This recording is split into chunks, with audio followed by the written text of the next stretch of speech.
Dr. Sternglass knew the risk.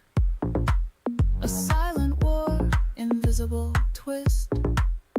From the fallout clouds to the gamma rays. Hello, everybody. I saw the truth in a poisoned haze. They laughed him off, they turned away. But the radiation never fades away. I'm Dana. Welcome. Dr. Sternglass, can you hear us now? We ignored the war. You can call in at 709-589-4406. This is an audit of MIT's presentation on March the 14th, 2011.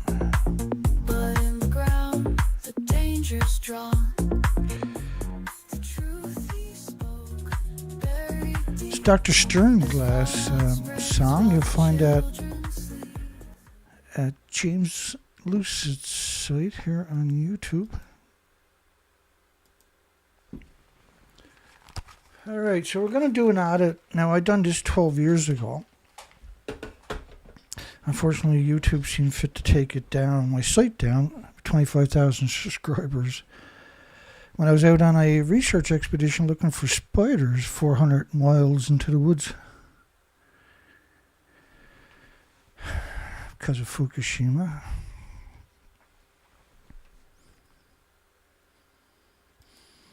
And it always takes me a minute to get up and rolling. My apologies. We're just about there. We have a poll tonight. That's a terrifying question. Did MIT University misrepresent the severity of Fukushima's nuclear meltdowns to protect the university's nuclear interests? They are promoters of nuclear, right? It's a really good show. It's a really good show we got here tonight.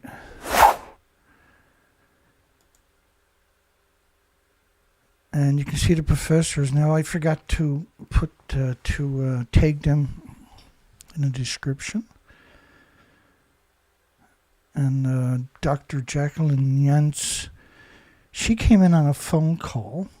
She's apparently the only expert that the nuclear industry has in MIT.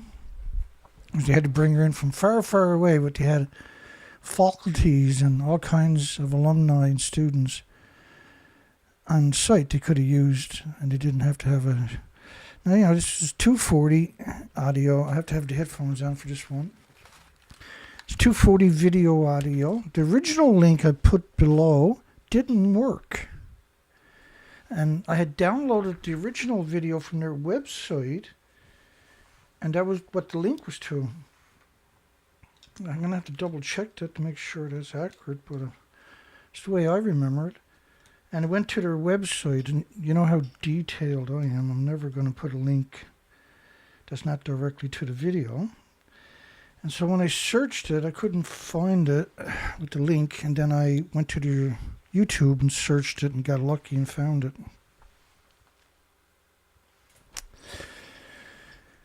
Here we go. This is a really good show. Now, I done this 12, 13 years ago. I also done Harvard and Yale and Stanford. Okay. And good afternoon. Hello. Don't mind me. Can you hear me? Good. First of all, thank you all very much for coming. I'd like to welcome our own students from nuclear science and engineering turn that down and other up. members of the community here at MIT, and also visitors, I think, from elsewhere, including, I understand, visitors from the Japanese community here in Boston. And I want to begin by expressing on behalf of the department and the whole and because he kind of turns his head away from the microphone, you'll get fading. and his YouTube 14 years ago is going to be very low quality. There is popping, and I don't know if that was on purpose. It might have been, right? These are the technicians back then. You think they would have got it right? Institute community, my deep sympathy and condolences to the people of Japan. Now, that's an interesting statement, because as we go through the presentation, you'll find out that his so-called concern about the victims is not actually honest, or at least according to his actions and his words. Our students and colleagues from Japan for the awful events of the last few days. I think many of us here have great admiration for the courage and fortitude of the Japanese people. And we wish you only the best for this extraordinarily difficult period. I think many of our students may not know that there's a long history of close ties between MIT and Japan. A history that goes back as far as 1878, when the first Japanese student graduated from MIT, and he went on to lead the Mitsui group in the early part of the 20th century. That relationship between MIT and Japan continued and deepened throughout the decades, and beginning 30 years ago, Japanese companies and others in Japan started accepting MIT students as interns, which was the beginning of the Japan program, MIT Japan program, which ultimately became the MISTI program. That was not a customary practice for Japanese companies at that time to accept American student interns, but they understood the importance of this for our students and to their own aspirations to become more internationally active. And that cooperation with MIT helped usher in, as I said, a much broader program of international internships and in fact helped to change the way we think about education here at MIT. And we owe a great debt to Japan and the people of Japan for that reason. And I think not just because of this, but for many other reasons too, many of us would like to do something to help. There are many options, but let me just say, because I happened to see my friend Gail McGovern, the president of the American Red Cross, on the television last night.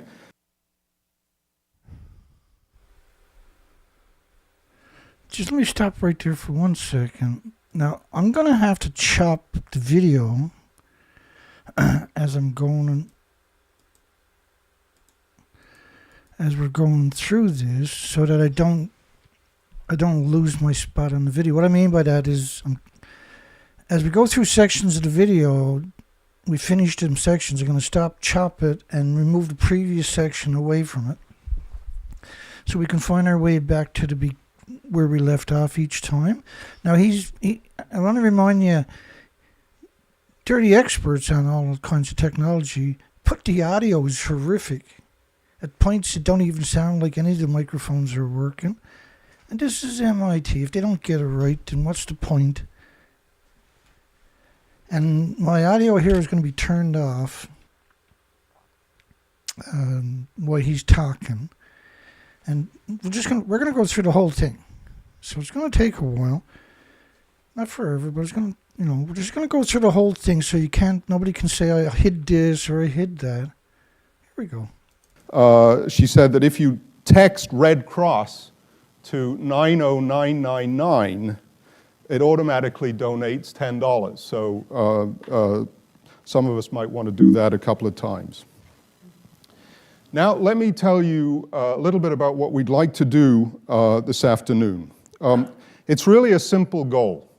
As a service to our students and others in the community, we want to try to provide some technical information on the nuclear reactors that are in distress, on what may have happened, and on what the options may be going forward.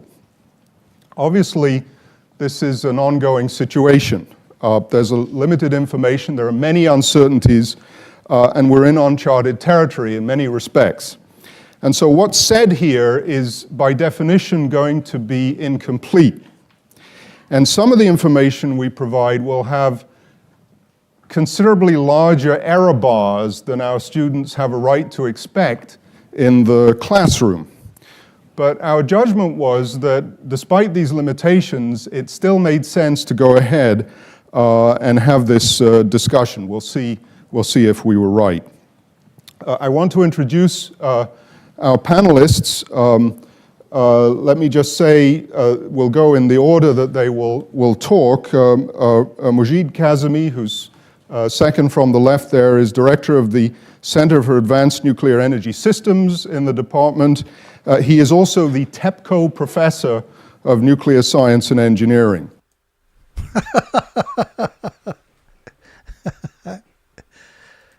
So if you're looking for the truth, MIT is going to be the wrong spot. He's the MIT professor. Doesn't get it. Let's keep her going. To his left, Mike Golay, also a professor of nuclear science and engineering, works on risk and reliability in nuclear systems. To Mujib's right, Ian Hutchinson, who's a professor of nuclear science and engineering and my predecessor as department head. And to his right, Bill McCarthy, who's the radiation protection officer of the nuclear reactor lab here at MIT, also. So if they're not experts, who is? And the crazy thing, what you're going to discover about these guys, they got the job because they're willing to compromise humanity for the industry. It's unbelievable. It's so heartbreaking. You got these people, incredible education, pedigree, everything else. They're the worst ones you're going to turn to, unfortunately. Let's keep her going here. Deputy Director of the Environmental Health and Safety Unit here. And also, possibly on the phone, although I don't see a phone, Jackie Yanch, who's in Spain. Jackie, are you there? Yes, I'm here. Fantastic. And what was so funny about that? Why was that funny? I want you to realize the audience is not random people, by the way. They're picked, as you'll see. Until last year, Jackie was a professor in the Department of Nuclear Science and Engineering. She continues to be.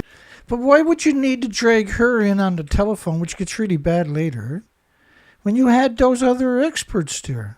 And the reason is just, it's pretty terrible what they've done to us. Affiliated with us, and she's a specialist on radiation health effects. I'm just looking around the room. There are others who I know have valuable information and expertise, and I'm not going to hesitate to call on you as the discussion goes. Right, there's people in the room. It's like such an interesting way to frame this. Everybody's in on it. That's the crazy reality of what we're about to see. Goes on. Now, we're going to begin with a brief overview of the situation. We're going to do three things. We're going to have a short description of the reactors that are in trouble at Fukushima Daiichi. We're going to have a very brief description of the events that have led us to where we are today, as best we understand them. And then we're going to have a very brief description of the current status of these reactors. But the main thing we want to do is to have an opportunity for Q&A and discussion. We've been sort of taking in a lot of information, much of it, I'm afraid, not very good. But really what we wanted to do here was to create an opportunity for people to ask questions and discuss the situation.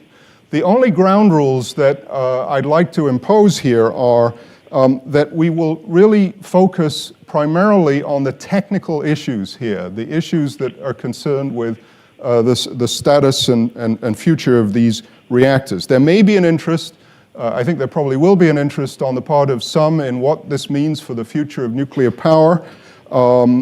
We will discuss that if people want to do that, but I'd like to defer it until the latter part of the session. I'd like to make sure that we have an opportunity to focus on the technical issues here. So with that as background, I'm going to turn it over to Mujid, who's going to tell us a little bit about the reactors at Fukushima Daiichi. Well, I was told that I have about 5 minutes to tell you about them. Usually it takes about a couple of hours in one of engineering. Oops. All right. Many of you know that boiling water reactors are the majority of reactors that operate in Japan. Unlike the United States, where we have roughly 2/3 of our reactors are pressurized water reactors, only 1/3 boiling water reactors. In Japan, it's 60% BWRs and 40% PWRs. The reactors in Japan are both on the East Coast and the West Coast, and you see that in the map here. And you see that, in fact, there are 2 Fukushima plants. The one in trouble is called Fukushima 1 or Fukushima Daiichi, and has 6 reactors with 2 planned for the future. The characteristics of these reactors is that they are mostly from the very first vintage of BWRs that have been commercially installed. The Fukushima 1 through 5 has a containment, which is also of the very first design for such things, and I'll show you some slides about it. Called the Mark 1, MK1.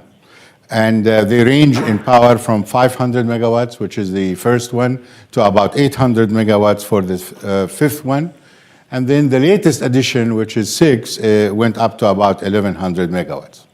The new, what's interesting about the unit that got in trouble, Unit 1, was that it was scheduled to be shut down within this month.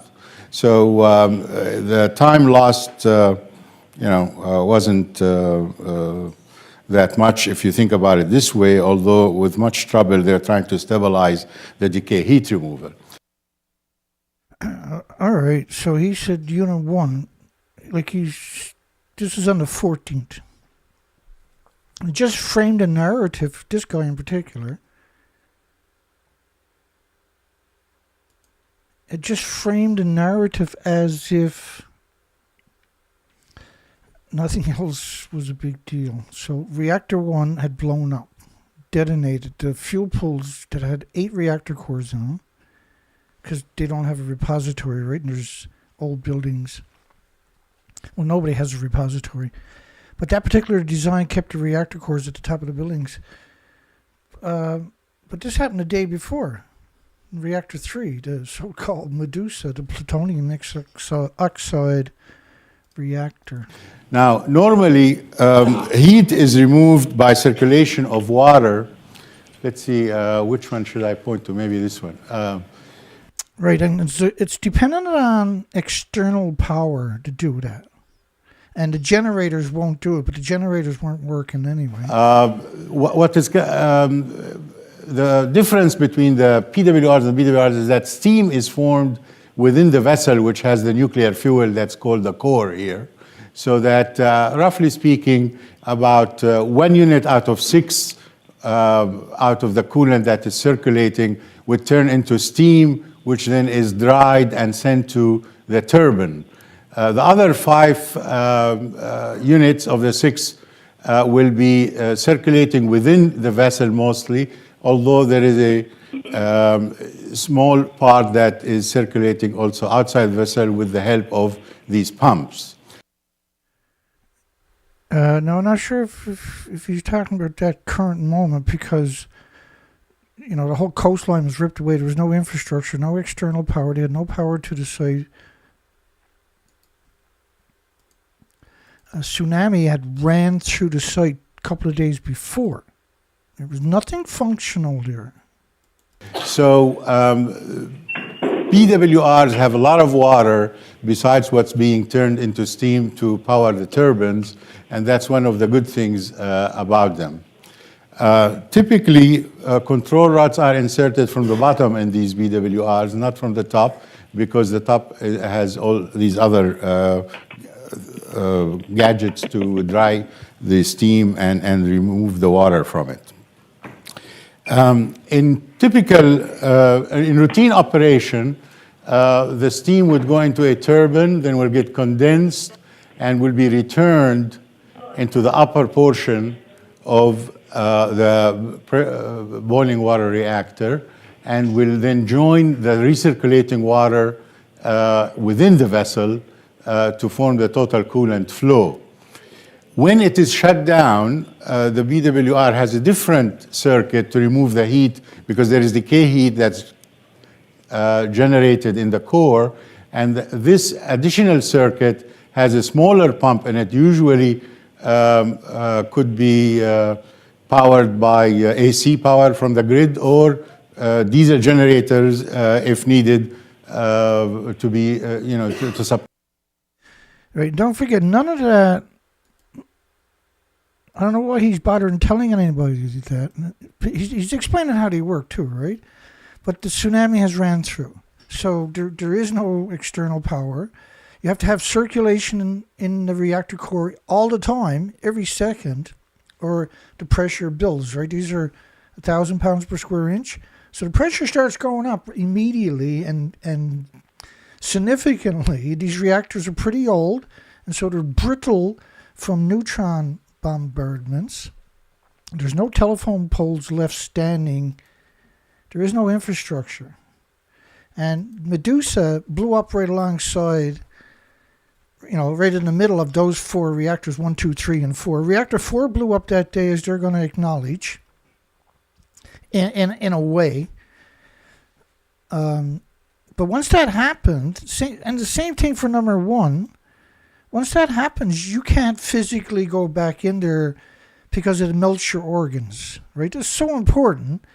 And so he's framing a narrative as if people have an option. And he knows unequivocally, because the pictures I showed you, those pictures, he would have, all of them would have seen those pictures. And I can guarantee you none of them would have volunteered or did volunteer to go there because the heat for it. And what this small portion of heat is due to the fact that you have fission products that are decaying, and they decay with time, but roughly it takes an hour or so to reach about 1% of the total operating power. And it takes probably another 6 hours to 7 hours to reach 0.5% or so. So today, after a few days, we are under 0.5% of power in the cores that got affected. The containment, Mark I, is shown here. It has a characteristic of having a pressure-capable steel vessel called dry well, because it doesn't have any water, that's connected via tunnels to the suppression pool, which is also a pressure containment system that has a large volume of water. And that suppression pool is like a donut that goes around the bottom here. And it has enough water that it can condense all the steam and keep the pressure from going up when it has the water. Now, these features, of course, sometimes are inaccessible because something happens. But if there is a release of gas or steam, mostly from the vessel into the dry well, it will find its way into the water. It'll get condensed there, as long as the water temperature is low. This is another cut that shows the construction a little bit better. This is the wet well with the suppression pool. And there's 2 fuel pools there. One is supposed to be temporary, but it's common knowledge in the nuclear industry. So there's the main pool, the so-called storage pool, And this is another pool. So this is where they take the reactor core underwater, they put it in this one temporarily, lets it cool down, and eventually moves it over into the other pool during the maintenance, I guess they call it. They're still over capacity, like all the reactors in America. There's 70 identical reactors in America. They're over capacity because they don't have a repository. It's a very terrible design to keep the inventories at the very top of the buildings. It's a very flawed design on purpose. They engineered it so it wouldn't be recoverable if there was an event. And you can see pieces here. I noticed the volume was a little bit rough. I turned it down a bit a minute ago. And you'll have to adjust it on your end. And you can see pieces here of the dry well. And you can see that there are other structures, particularly important probably. And that's because they moved her head away from the microphone and back and away from the microphone and back. This is 14 years ago, mind you. To notice that the spent fuel is stored in the upper regions of this building, and the refueling implies that the fuel will have to go from the core up and then down into this pool. And I will not comment on the events that have taken place because that's part of the other speakers' talk, but during questions and answers, I could clarify anything that you would like. Thank you. Yeah, because when we get to the questions and answers, it starts moving pretty quick. This guy picks it up.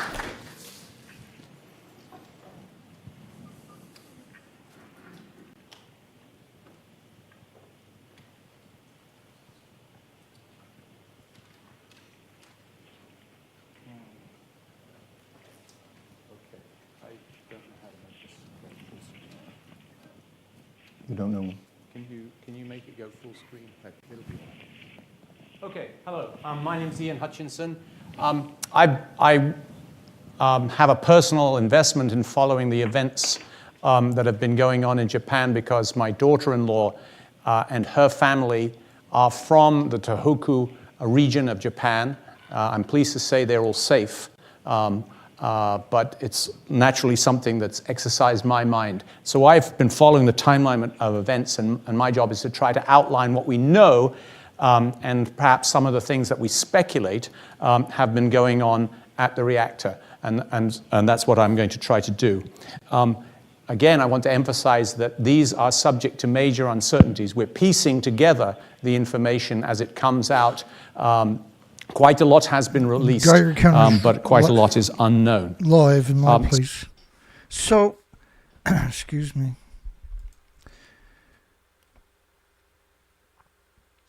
So he says they're piecing it together as they, each day, right? But the pictures I showed you, they had access to. So really, I'm just going to go through a timeline of what we know happened. The times here are in Japanese Standard Time for convenience. They're 13 hours ahead of... Excuse me 1 second. So they're 13 hours ahead. Let me just bring in the names so that I don't butcher things. Okay, let me...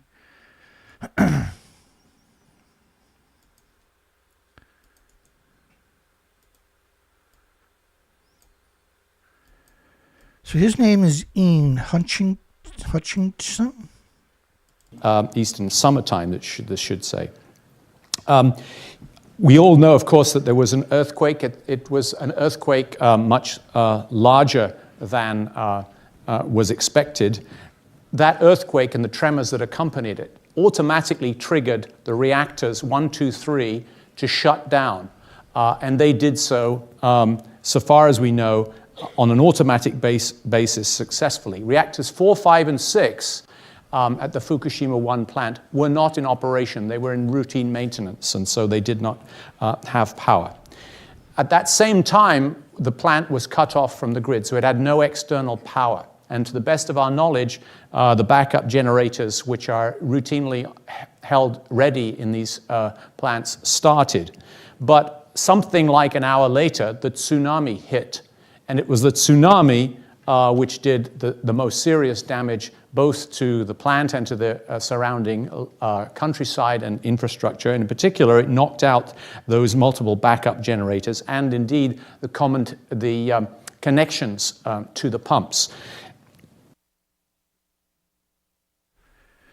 So the pumps, which are on the seaside, were all taken out from... And the tsunami ran right through 1, 2, 3, and 4 reactors. These are 190-foot, 65-meter, 19-story buildings. This came in at 500 miles per hour.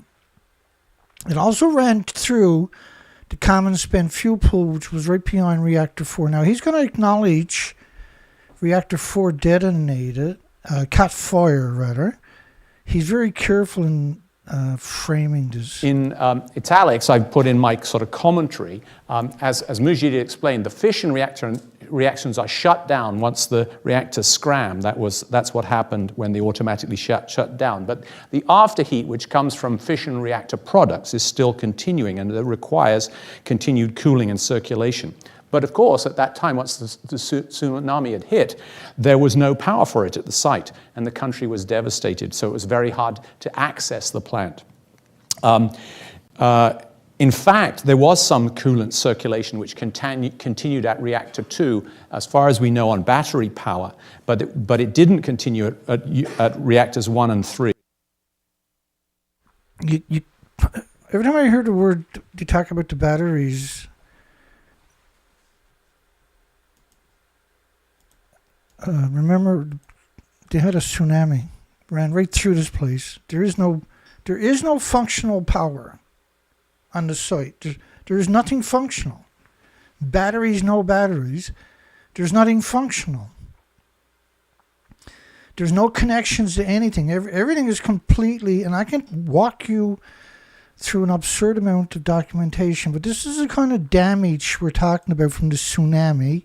And this is a couple of days later, day 4, after that creature ran through the site. Now, not only that, the buildings had detonated, and they know that this ejected reactor cores and the fuel pools, and they fell back down onto the site. He knows there's nobody can go in there and physically do something. Every one of them knows that, and their pedigree, they announced that at the beginning, right? And what therefore happened is that their coolant starts to boil away, building up pressure and eventually uncovering the fuel. If fuel rods are uncovered, then they heat up from the afterheat until eventually at a high temperature the zirconium reacts with the water and steam and gives rise to hydrogen. Eventually, if they continue to heat up, they will also melt. At 2100 that day, evacuation to 3 kilometers radius was ordered. The following morning in Japan... now, this is different in the fuel pool, right? Inside the reactor core, there's water there, but the pressure is enormous at this stage. You're on day 4 with no coolant, and you're at 1,000 pounds per square inch. The water continues to boil because it can't cool down. Like each reactor needs 4,500 tons of water each minute. Think about 4,500 one-ton pickup trucks of water going past your house every minute. Right? That'll get you in the context of the enormity of that equation that he's... And these are the experts, expert lawyers. They're leading you right from the beginning... Right, pretending that everything is possible. They got all these heroes, they're stoic. Pressure was released from Reactor 1. This was done deliberately in order to... How are you going to release pressure? Manage. How are you going to release the pressure from number 1 when you had a tsunami run through the site? How are you going to go in there and crank and power up and do this and do that? We're talking about enormous pressures on top of that. Like your car tire is 35 psi. These are way over 1,000. You're not going to put a hose there and force water in to 1,000 pounds per square inch vessel, right? For instance. The pressure in the vessel and the They containment. did not release There was a pressure. small amount of radioactive emission, and that was confirmed by TEPCO at 10 a.m. The evacuation of residents in a 10-kilometer Now, I'm not sure if I can challenge. was underway by 3:30. I'm not sure if I can challenge every law because once they start rolling, but I don't need to challenge every single law. In the afternoon, and shortly after 3:30, there was a hydrogen explosion in the building of reactor 1. So when the reactors are vented, the pressure is reduced. So he's selling. He's a salesman selling a story, and this is not a hydrogen explosion. This is a steam excursion. The reactor had boiled off, it detonated, ejected the water, some of the fuel, and at the same time, it was hitting 9,000 degree Fahrenheit temperatures. Now has no water because everything turned to steam anyway. It goes down through the containment and comes in contact with water again. Thus, the steam now expands 1,800 cubic feet per liter. Very dishonest to suggest, because this is the fuel pools. Just let me show you to clarify it and quantify it, rather. I have the pictures. Too many. But just give me a second. I'll reel out the pictures because I want you to see what he says. So look at the roof coming up. So look at the roof up there. So what is it about the roof can make that much, produce that big of, because each of these buildings are 190 feet, 19-story buildings. So what was it that at the very top of that building, because that's what they're claiming, and I got a better shot here, I'll give right back. What is it about the top of this building that can produce such an incredible plume? This is the fuel pool, right? The building detonated. The fuel pool at the top of the building had detonated and lost their inventories. They put a Kevlar. We have the luxury of hindsight too now, but right. But they're the experts. They knew what that meant. I have no illusions. Hydrogen, which we presume was generated by the zirconium reaction, is part of what is vented. Like the zirconium cladding, once it's added to water, it catches fire. It burns at around 1,800 degrees. And inside of the zirconium cladding of the rods, which are 12 feet long, 18 pounds, are these pellets, uranium and plutonium. They're also in zirconium cladding. So the zirconium will light up at 1,800 degrees. That will ignite the pellets. The pellets then, because they'll ignite like a matchstick because they have zirconium cladding also. Remember, you don't need oxygen for these things to continue to burn forever. That's how come they work in that environment. Hydrogen, which we presume was generated by the zirconium reaction, is part of what is vented, and it seems that this built up to levels in the reactor, which when mixed with the air, led to an explosive mix, which was set off for reasons which we don't understand. The hydrogen displaces all the oxygen. You introduce air in there, that'll cause it to detonate. A spark will cause it to detonate, but oxygen causes it to detonate. Various safety systems that should have prevented this from happening, they clearly did not prevent it from happening, and we've all seen the videos of that explosion. Not long after, the evacuation zone was... we all seen the videos of the explosion. Yeah, that's right. It was an explosion. And at the top of the buildings, there's nothing there to produce a massive plume like that. That's a death plume. You can't go into that plume. Was extended to 20 kilometers radius. Because the reactor Actually, on the fuel pools morning of exploded. Sunday, the Right, main exactly thing right. that happened in the So he's Tuesday the 15th. Now Japan is 13 hours ahead. official timeline was that Unit 1 was declared to be a level 4 accident. That's the level that's just one below the level of TMI. Of 3 Mile Island. The 3 Mile Island didn't have decades of reactor cores stored above it. 3 Mile Island didn't detonate like this either.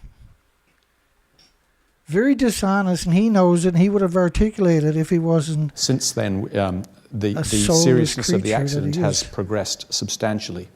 Actually, what happened during Sunday appears to have been substantial efforts to get circulation and cooling going again. Now, how are you going to get that going again when you had a reactor detonate, when you had a tsunami running through the site, when you had no power, even a year later, of course? How can you have power when you had a tsunami run through the site, sir?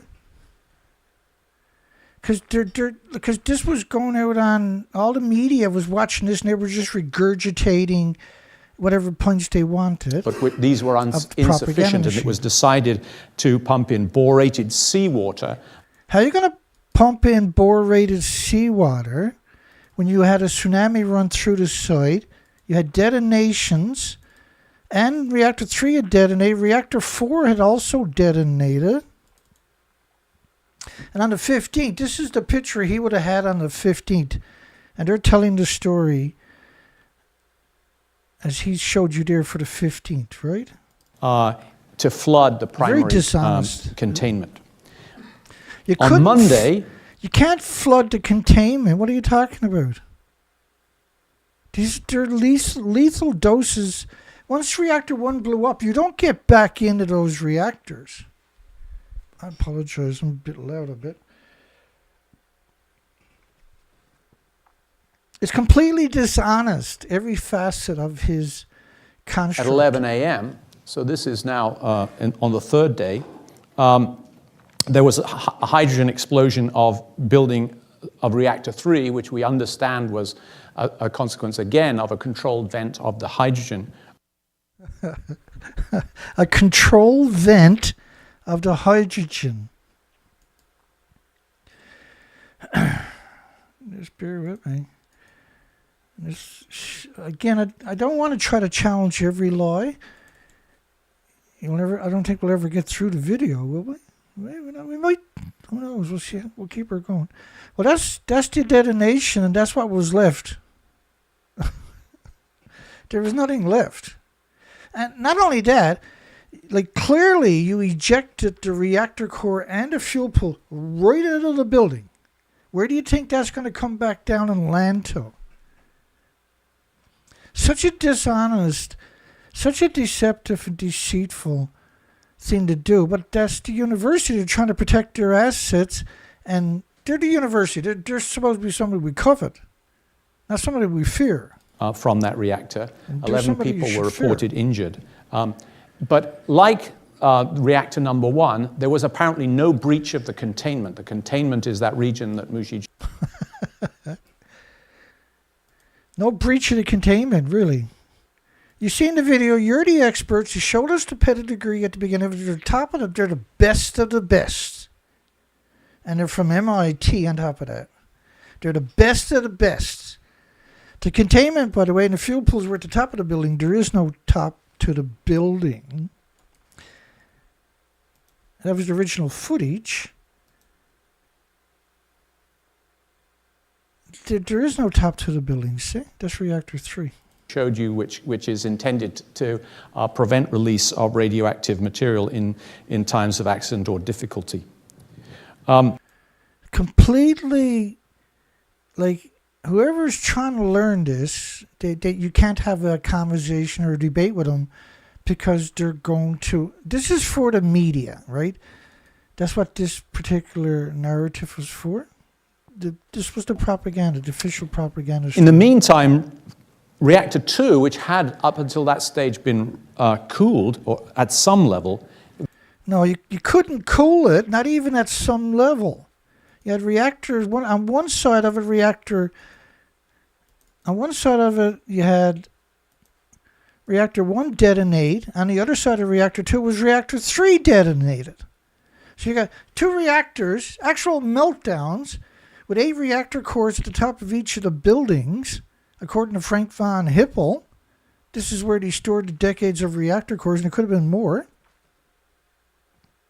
Was found to have Hard case. Fuel rods, what is reported to have been fully uncovered.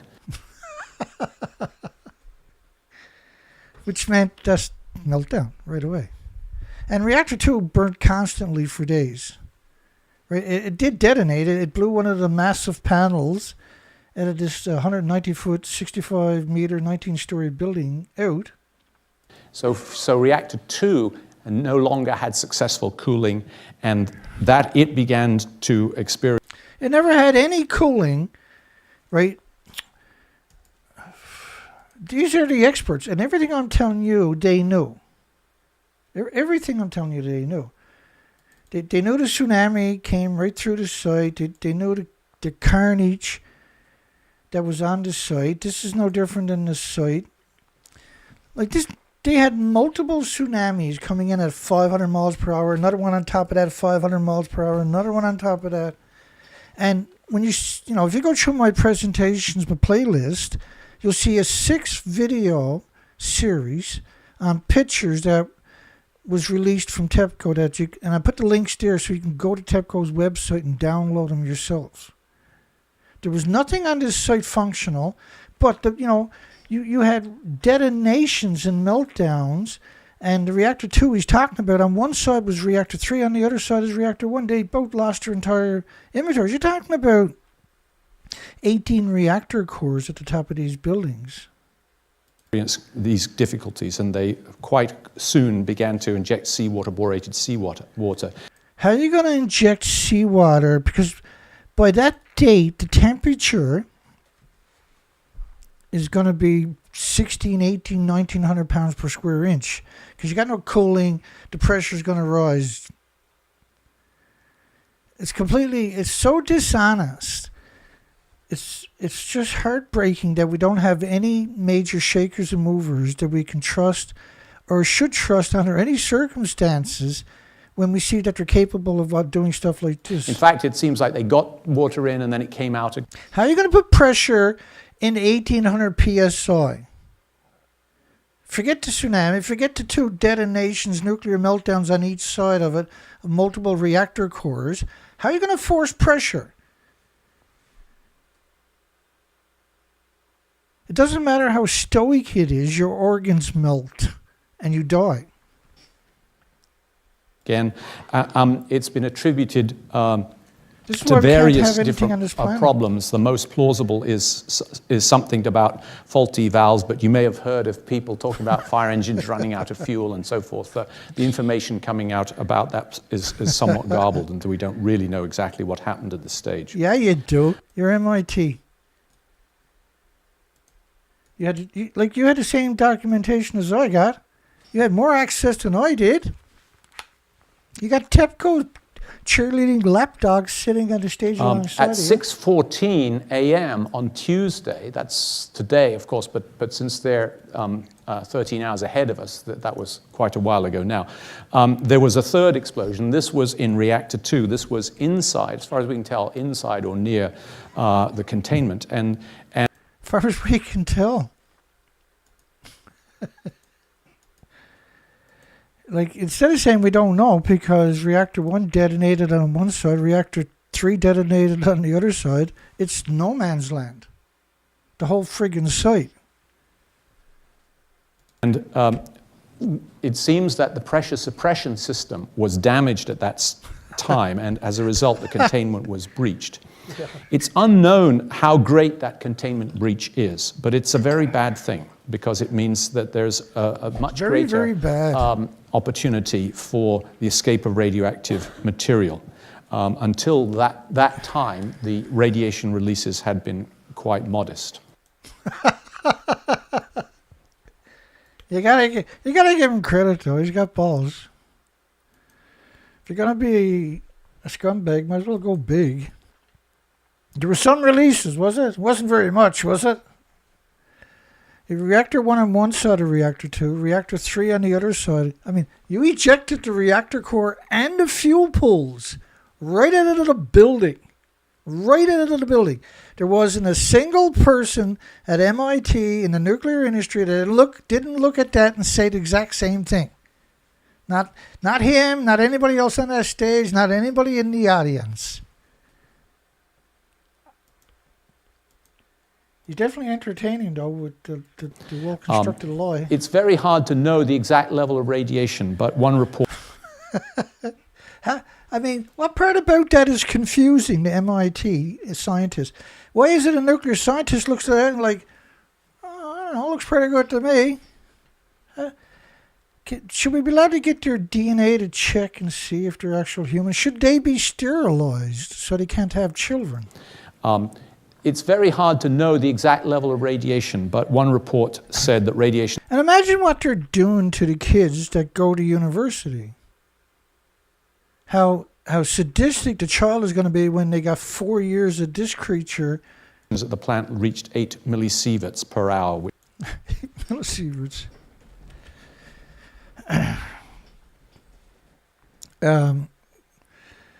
Which is... It's such a ridiculous number. Such a dishonest, unbelievable dishonest number. Because when you look at this, it's just thousands of sieverts everywhere. And 4 or 5 sieverts is a lethal dose. 10 will melt your organs as you try to run past it in this environment. We're talking thousands, so like sniper rounds everywhere. Which is a substantial risk to plant workers, and plant worker evacuation begin. So he's reading a script. You can tell clearly he's reading a script. Another worry. Now they're going to do questions and answers coming up, but it's all seeded. But it's definitely fun. I know it might seem like I'm not having fun, but I am having. This is fun for me, right? That arose was on that same day was that the reactor 4 building, reactor 4 is adjacent to reactor 3, was observed to be aflame.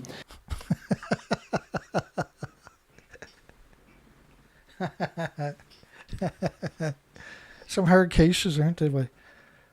And this was sort of at the same time that radiation levels were increasing further. There was a lot of... So reactor 4 was a fire, Dana? Really? A reactor 4?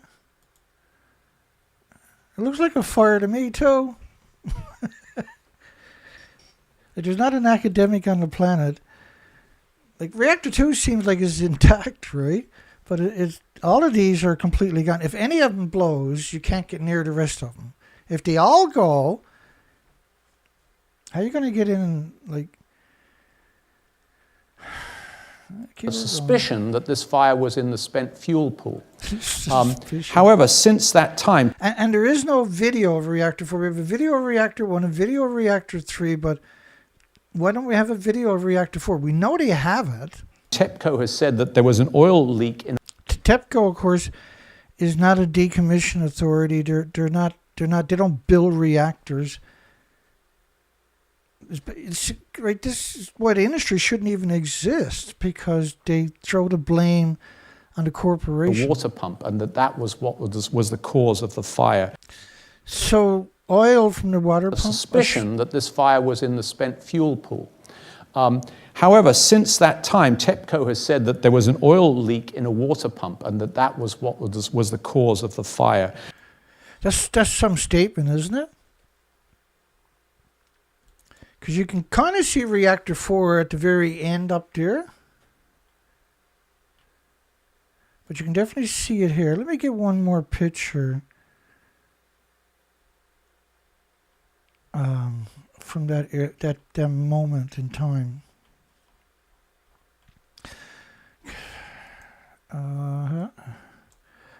Oh yeah, wait, I know the picture we need.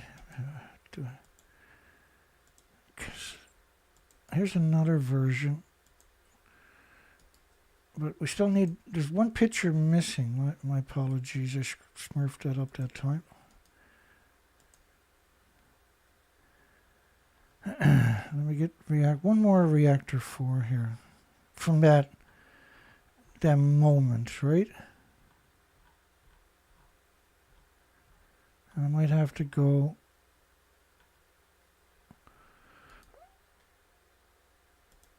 Well, just think about reactor 4 is the closest one to you. Think about this picture for a minute.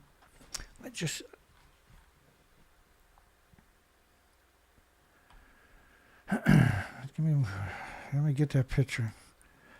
I don't want to scroll through hell to find it, so let me go grab it.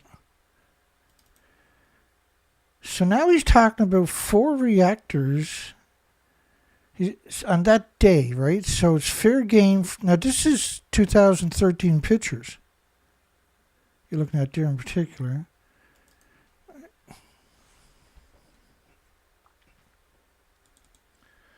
We need reactor 4.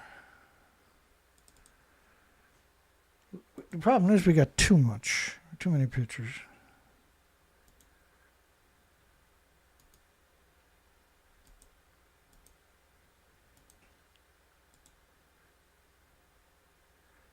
And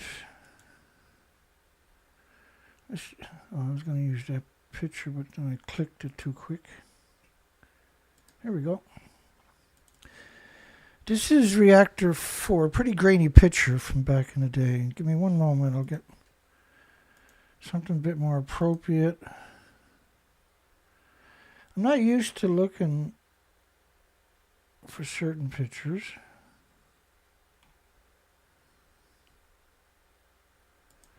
Okay, I gotta do one more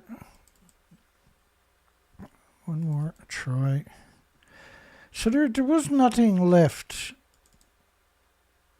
you can do once you had and I saw the tsunami pictures.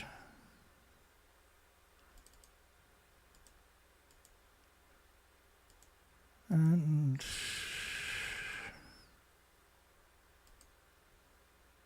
why is it I'm finding nothing but reactor 3 over there? You go.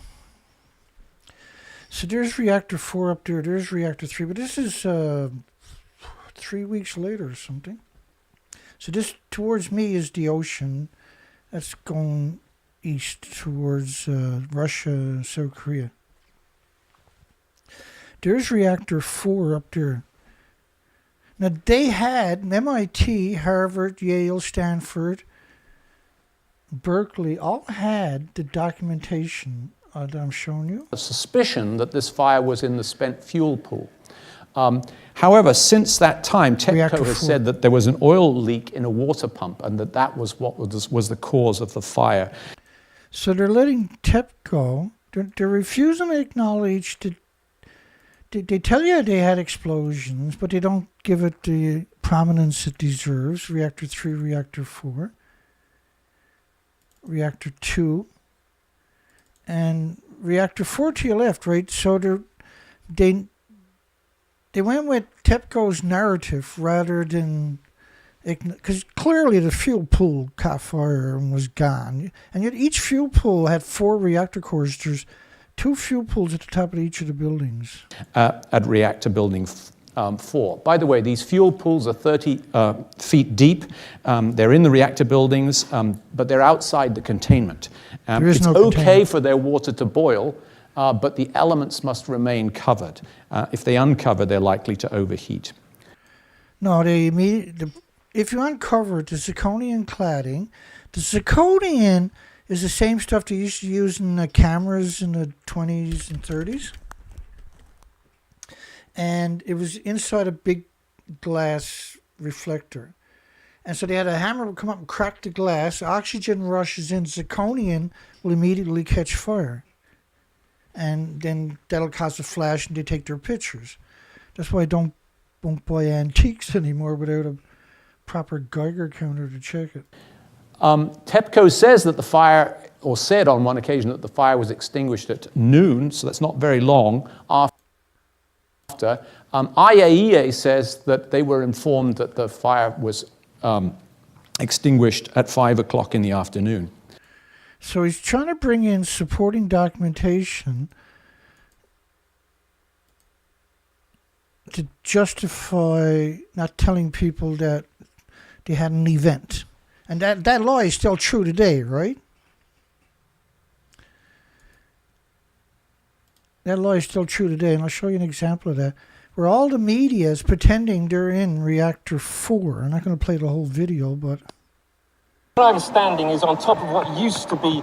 So, like, this is just a fraction of the mainstream media. And I made this picture, video in 2013 or something. So that's really where things stand, and I'm going to leave it to the next speaker, Mike Golay, to sort of bring the threads together. But I thought I would put up, at any rate, this table, which really just reminds you of the fact that there are 6 reactors. Most of reactors 4 through 6 are in good shape. Quite frankly, reactors 1 through 3 have all got very serious problems with them. Mike. So they're like a bunch of trained SEALs or something, aren't they? The people in the audience. He just blatantly lied to people that know the difference.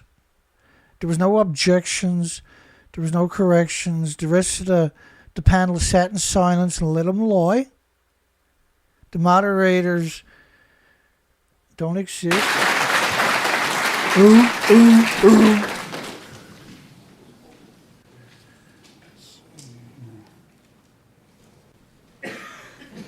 How do I get out of Well, he's not finished yet, that guy, by the way. He'll come back. You want to get out of it? And you're going to do the questions and answers, which is the... And A lot of it comes from Wikipedia. I gave you the URL on the first slide if you copied it down.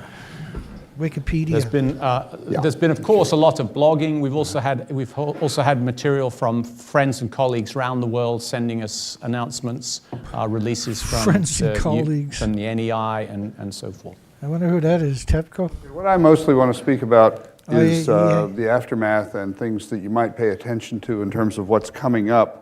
I'll add 2 things to Ian's presentation, and that is, as he noted, the tsunami was very important in taking out the backup power source. I can't remember his name. I'm just going to bring up their names again. Just somebody might tag him. He's the chair, was he? I can't remember. Lester?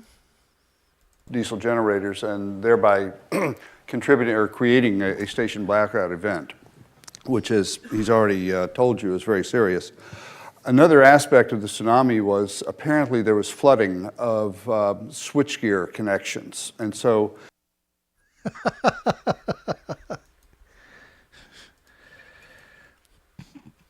Her case is by... There's flooding, Dana. Oh, wow, look at it. At 500 miles per hour. in order to restore electric power, it's not sufficient to simply bring in generators because you have to hook them up. Again, he's not willing. He's not willing to acknowledge you can't work in that environment because you had fuel pools and reactor cores detonating and being ejected from the buildings. And so pumping out some regions of the plant that became flooded is also part of the recovery. But a thing to look for is when do they recover electric power? And so that'll be part of it. The other thing is Ian alluded to the fire engines, which appear to be an improvisation by which the seawater is being introduced into reactor vessels, perhaps. Yeah, fire engines can introduce... They're not at like 1,500 pounds per square inch. They're not able to. There's nothing functional. Just terrible. I mean, it's really, because we covered this 12 years ago. The suppression pools. And the ability to keep these fire engines running and pumping is also crucial too. Well, first off, like the fire engines that were on the site, they had big fire department. They were washed away except for one.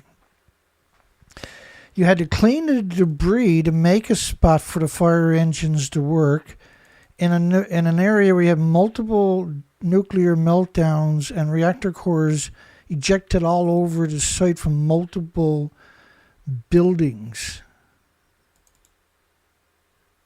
And then when you look at the pictures, because I have a 6-video presentation on pictures released by TEPCO, there's no evidence the stuff he's saying is remotely close. And he knows, same as you do now, Stabilization of the plant. you couldn't work in that environment. What I want to do, though, is focus on the site and some of the transport of radioactive material that might be important. Just flick his tongue out like a lizard. And so I'll use this one over here. So this is a partial map of Honshu, the main island in Japan, with blow-ups going down to finally showing you the site of the Fukushima #1 unit. And I want to put the evacuation zone in some perspective. And so the evacuation has been ordered up to 20 kilometers, so it's a little bit larger zone than is shown in the drawing here. You know, that's a really interesting thing in it.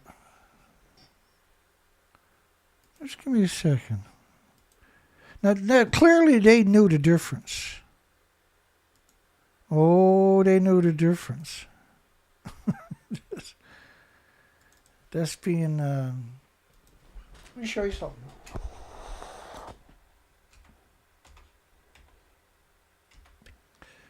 Don't do that.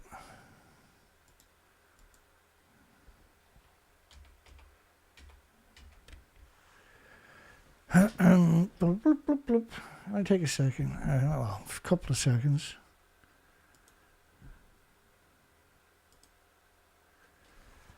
Do, do, do, do, do.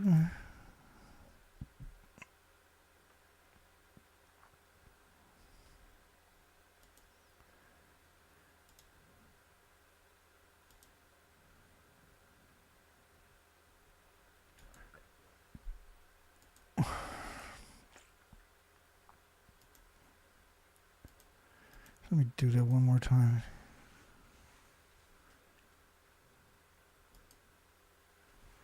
There we go. High radiation near Tokyo, 229 million atoms per square meter. This was gamma, so apparently alphas, neutrons, betas don't exist. So evacuating, what I'm trying to say to you is 36 million people in metropolitan Tokyo should have been evacuated. There you can see it a little bit more. And so what we have is a coastal plain which is heavily populated, and then mountains behind it. The good news is that the prevailing winds are westerly, and so far that's where they've been blowing. This is important because the radioactive material that comes out. Now, this is simply not true, right? We have the documentation, right, from the 4.3 million emails that were released.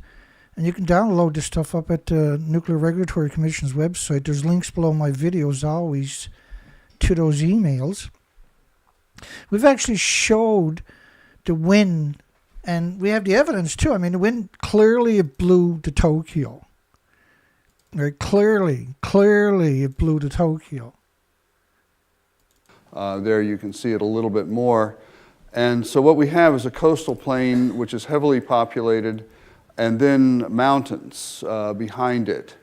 The good news is that the prevailing winds are westerly, and so far that's where they've been blowing. This is important because the radioactive material that comes out of the plant basically will be carried by the weather, whatever. All right, fair enough. Let's say he's right on that last facet. Let's just say for 1 second that he's right. Let me show you.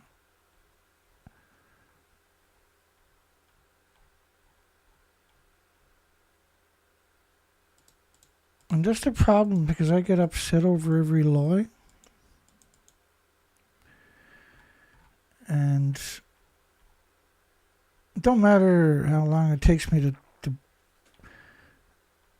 eviscerate the lie, as long as I eviscerate that lie.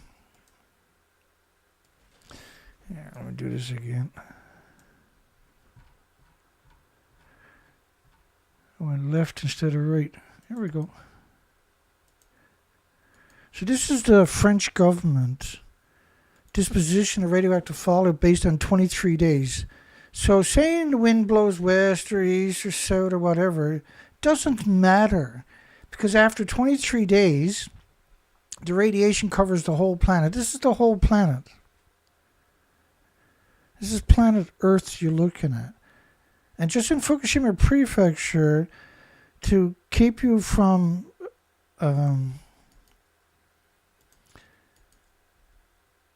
there's another, which is 23 days of radioactive fallout according to the French government. Where it is.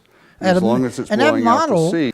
I'll come back to that. That model is 1 million to 10 million atom, or 1 million to 10 million times pre-Fukushima cesium-137. That's a model of cesium-137, which pulses each atom pulses energy 600 feet, almost at the speed of light every second.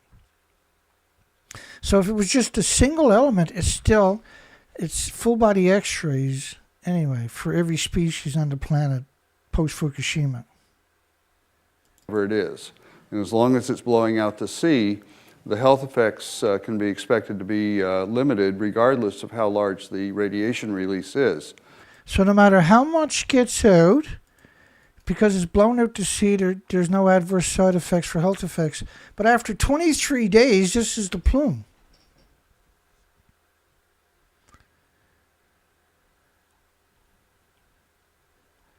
Let me just back that up for 1 second with different isotopes.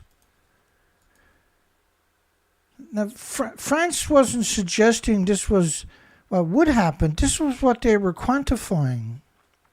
There's a quantified of plutonium-239. That's 20 days up there. And there was another quantifying of neptunium-239, which decays to plutonium-239 after 2.5 days.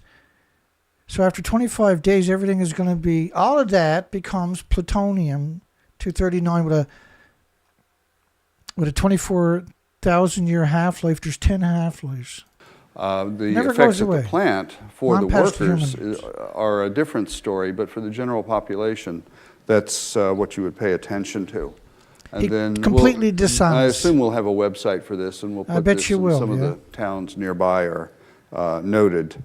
And this will give you a better idea of closer in. This is an 8-kilometer radius, and so the 10 kilometers, which was the first evacuation. Should have evacuated Earth. Center up here, down here, and some along the coast. And so now we've had sheltering ordered out to 30 kilometers, and so that's somewhat beyond the scale of what's shown here, with evacuation out to 20. So that's roughly here. The people between 20 and 30 kilometers are free to leave should they wish to. But what they've been told to do is take shelter, stay indoors, and keep the windows closed, don't use air conditioners, basically don't introduce air from the outside. Stop breathing, you know. We'll be doing Harvard's version. Harvard talks about 10 sieverts per hour in the communities. That's why they wanted them out of it. Because the original plume, before it expands over 23 days to cover the entire planet, is just absurd. They didn't want dead bodies in all these houses, right? On the streets and everything from radiation. That would have been the death of the industry. Okay, in terms of the two power plants, would have been worth the sacrifice, you can see they're both in unfortunately. Fukushima Prefecture. Number 1 is up here, number 2 is down here. They both have been reported to have suffered some damage from this earthquake, but what we've been hearing about is primarily Fukushima number 1, and they're separated by 10 kilometers. This is an aerial view of the Fukushima site. You can see it's right on the coast. It has an artificial harbor. which is used for running the power plant there. But this is why they were vulnerable to both the seismic motion and the tsunami, because they're right there. They are reported to have had barriers to protect against the tsunami, roughly 2 meters high, and these were overtopped by the tsunami and led then to flooding at the site. So you mean pummeling? Hang on. We're doing pretty good, all things considered. I got a feeling it'll be quite a long show here tonight. Is there ever any other way?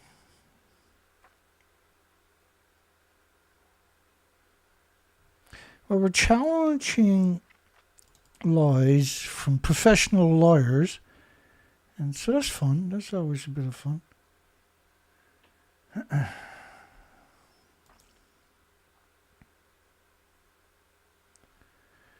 jumped ahead, hang on. Now I can show you all kinds of headlines instead of pictures, but I think pictures are more appropriate. One more try before I lose my mind here. I gotta stop talking when I'm looking. Because, there we go. Just tsunami.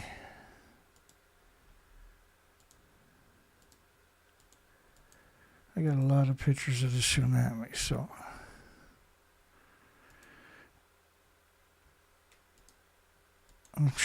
As the tsunami comes through and then runs back out again, I'll just show you those pictures here.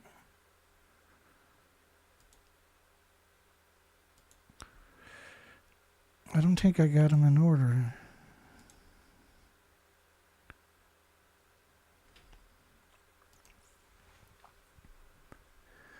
My apologies again.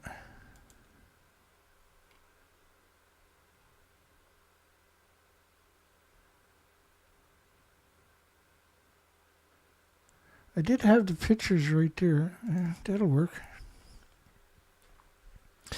It gives you an eye. I wanted you to see the scale of no water and water. Now, that's the first tsunami coming in. There's 2 or 3 or 4 more comes in on top of it. this is another view of it. The square boxes that you see here are actually the reactor buildings. These are the turbine buildings, and the others are auxiliary buildings. You can see the proximity to the sea, I think, rather clearly. And these are views of damage following I don't know which of the hydrogen explosions. Satellite pictures, right? You can read the labels. They're worthless pictures. This is the number 2 site. They have 4 reactors there. And we're not hearing much about it, so we don't really know what's going on, except that vaguely in the early days of this event, we were told that there was some damage there. But you see, it's essentially the same kind of construction right on the sea with an artificial harbor. And that's as much as I have to say. I'll stop here. Okay. Thank you, Mike. That's enough, Lloyd, from one guy. So that was just really introductory information. I think at this point we would like to invite questions from the floor. There are a couple of mics set up. All right, so now they're going to start taking questions from the seated audience members. And everything is scripted, incredibly scripted. So when he says just because it's blown out to the ocean, so therefore it doesn't matter how much, it'll have no health effects. Well, this model right now is approaching day 20 in Deer. That's day 20. That's France's model, the French government. That model, I can show you the headlines. That's their study. At 1 million to 10 million times pre-Fukushima background levels of cesium-137. Here, I'm going to introduce that right quick. Right, this was the French government. This model is only based on 8 days. Cesium at 1 million to 10 million times pre-Fukushima. So it could have been 30 million atoms of cesium-137 per cubic meter of air in the plume, right? Up here, and I would just ask Covering that the planet. questions be real questions, actually. Of course, yeah. And they are. if possible, make sure that there's only one question and try to make the question short. So please. Yes, Don't ask too many questions. I understand from reading some of the documents this afternoon that they're supposed to be probably addressed to Professor Majid, I'm sorry, your last name? It's the guy in the far left. Cousin. Probably addressed to you. There is some sort of a steam-driven emergency core coolant system capability that's part of that design. How come that? So, like, he's picking the guy for the answer that hasn't even talked yet. He's not an insider at all, this guy. Yeah, That never took over or was ever involved in this process? Yeah, that's not very clear, but in Japan in particular, they introduced this steam-driven pumping capability, basically, very early as an additional safety measure. And it is possible that the connections that bring the steam to that turbine, which then will generate the electricity for the it may have been disrupted by the quake, or it may have been affected by the tsunami. It was never explained. Furthermore, I do think that in this case, only 2 out of the 6 reactors have it. It's not uniformly applied. It was applied in the early days, and for some reason, they didn't apply it at the later construction. And He was having an alternative way to the cool third the method reactor? for powering the pumps was the batteries, which had only a few hours of The batteries are the biggest scam ever. Like, it's like the tsunami never even happened to him. Oh, what, a tsunami?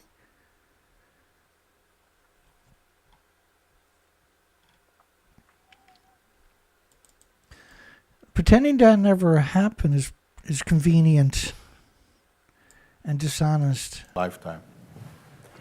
Hi, my name is Keith Yost. I'm a graduate student here at MIT. I have bachelor's degrees and master's degrees in nuclear engineering. And actually, Professor Goulet is my former thesis advisor, so hi, Professor Goulet. So, here comes some bootlicking time right here, right? I have multiple questions. I can get through them very quickly and then just allow you to answer whichever one of them you think are appropriate and that you have answers to. Is it okay if I ask multiple questions? No more than 3. All right. So I guess question 1, in the 24-hour... Why are they all laughing like this is a game? Didn't you see all the people getting washed away? Didn't you see the communities that got washed away? Following the earthquake and plant shutdown, when and for how long were units 1, 2, and 3 without pumped coolant flow? Question. Why are they laughing? These are legitimate questions. Because they staged this, he probably screwed it up when they went through it before they went live. 4, right? TEPCO reports that it's cooling the reactor cores using their makeup water condensate system, but also reports that they've been injecting seawater into the primary containment. And this has introduced some confusion because it's unclear whether or not the primary containment is that what they refer to as the area between the containment and the reactor or the reactor vessel itself. What are they pumping seawater into, and what is the proper nomenclature here? And then finally, what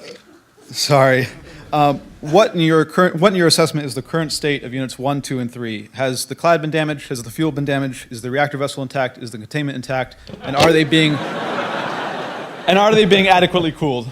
Thank you. And of course, they covered that earlier, where they described the buildings were. Number 1 blew up. He's a nuclear expert himself. He doesn't need. He should be able to validate each of the questions as he's talking, right? So he should be saying, no, well, number 1 blew up, number 3 blew up, number 2 blew up, number 4 blew up. Can humans exist in that environment? Actually, I know they can't. So how is TEPCO doing all these magic things? Right? Thank you. All right. I think that might have been a technical violation. Okay, on the first why are they question, laughing?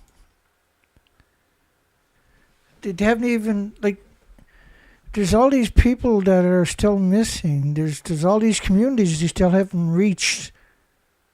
Should be a very somber. This is on the 14th of March.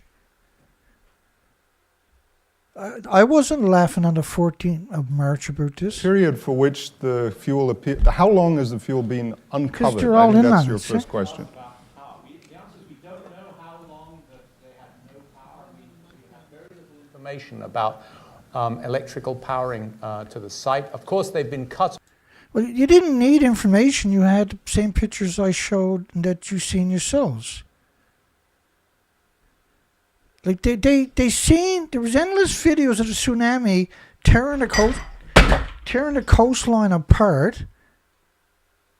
It's just really disappointing to people like off from that. the grid since the first quake occurred, but the extent to which they have local power and the extent to which they have the ability to connect it, which Low power, Mike DeLay local referred to, power. is very unclear. You know, It's not unclear. I'll show you why. It's not that I'm upset. It's just I'm disappointed in these people are claiming there's human, right? Clearly the tsunami ran through the site. They've seen these pictures. They've seen all of that. They knew the tsunami ran through it. They knew there was no way you were connecting. The only way you would look any other way is if you were trying to, if you had a scripted story you were trying to sell. let me see something on Go that. ahead. It appears that they lost backup power when the tsunami hit. There was damage to the fuel tanks for the generators prior to then, and the tsunami essentially took out the fuel supply and flooded the electrical connections. As I've understood it, the tsunami came within about an hour of the initial motion, and the remaining cooling then was provided by boiling off None of water them that seen was the already pictures, available in the videos? primary cooling system, but it wasn't because water was flowing. As a quick follow-up, when was cooling reestablished then? When did they get power back for? Well, When did they get power back? There is no power back. that's the injection of the seawater. There was no basically, just flooding injection it of the and- seawater. How can you say that? You had reactor cores ejected right out of the building straight up, and you had 8 reactor cores from reactor 3 coming straight down on the site. How are you going to use a fire engine to put pressure into 15, 16, 1700 psi? Science doesn't work that way, see? letting it heat up and evaporate. Okay, can you hear me? But Keith also had a question, which I think is an important they're one. doing it. Where exactly are they injecting the salt water? Is it coming into the Yeah, I'd like to- containment, into the pressure vessel, which of course it is? Yeah, I want to hear that one myself. Or where else in the plant is salt water being introduced? I think that was your question. At this point, to the best of our knowledge, You're the salt expert. water exists in the vessel as well as in the containment. So in the vessel, so that the fuel would remain cool, and in the containment, so that the suppression pool, which reached boiling point at some point, would come down and would be able to absorb the and condense the steam, and therefore keep the pressure down.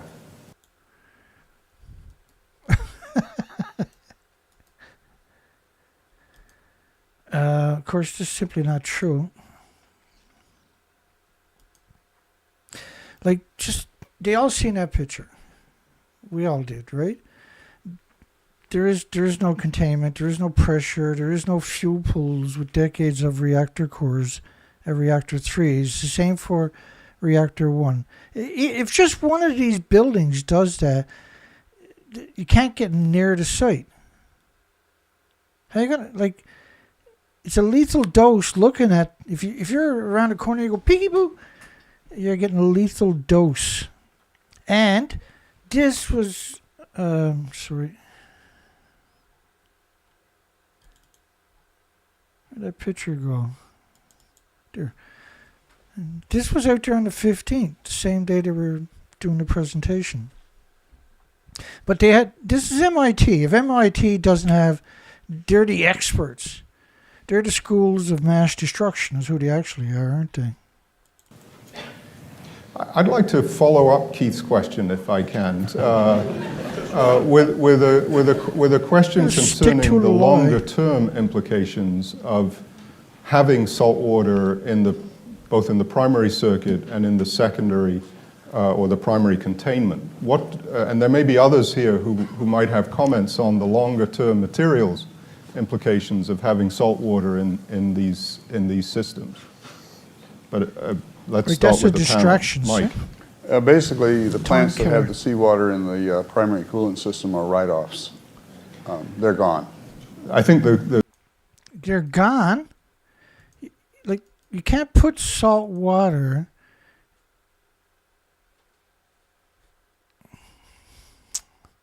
in the buildings that don't even exist anymore. Is that too hard of a concept? The next question, though, is what are the possibilities for long-term degradation of systems in that plant in terms of containment of radioactive materials? I don't want to say anything. I don't know. I can only relay an opinion expressed by our expert in the department, Ron Ballinger, who, when he heard that salt water was injected in the primary system, said that this will definitely create a degradation mechanism, and it's a matter probably of weeks before something gives in. Right, so they're trying to, they're very orchestrated, coordinated, and orchestrated, obviously. This is based on his assumption of what the material, the type of steel is. I think there may be other colleagues in the materials area who might have some comments on this later, but let's go on this side next. Hi, I'm a student from Japan and a former student at Harvard, and I took a nuclear warfare classes and I passed it. I aced it. He took nuclear warfare classes and he aced it. Everybody blows up laughing. It's so charming. It's so amazing.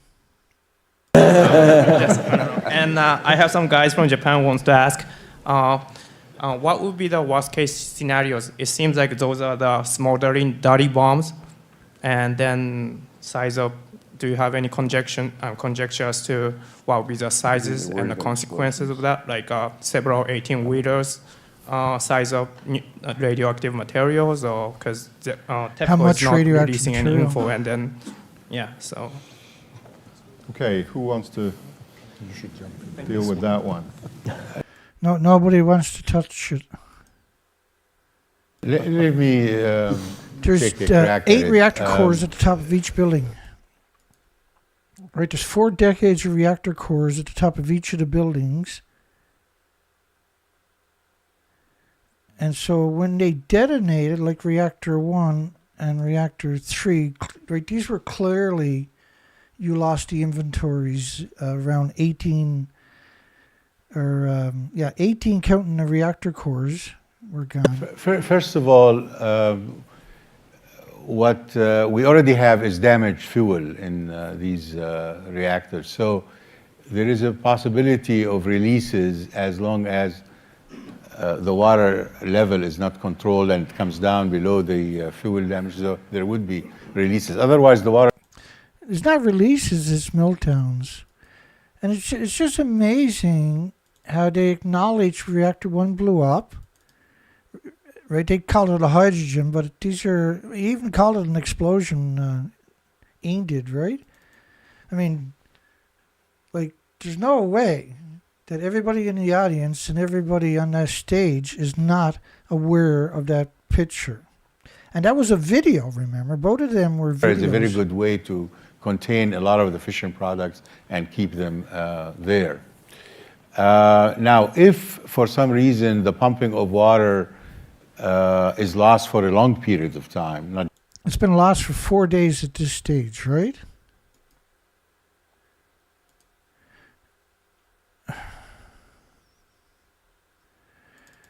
There's no infrastructure that was capable of working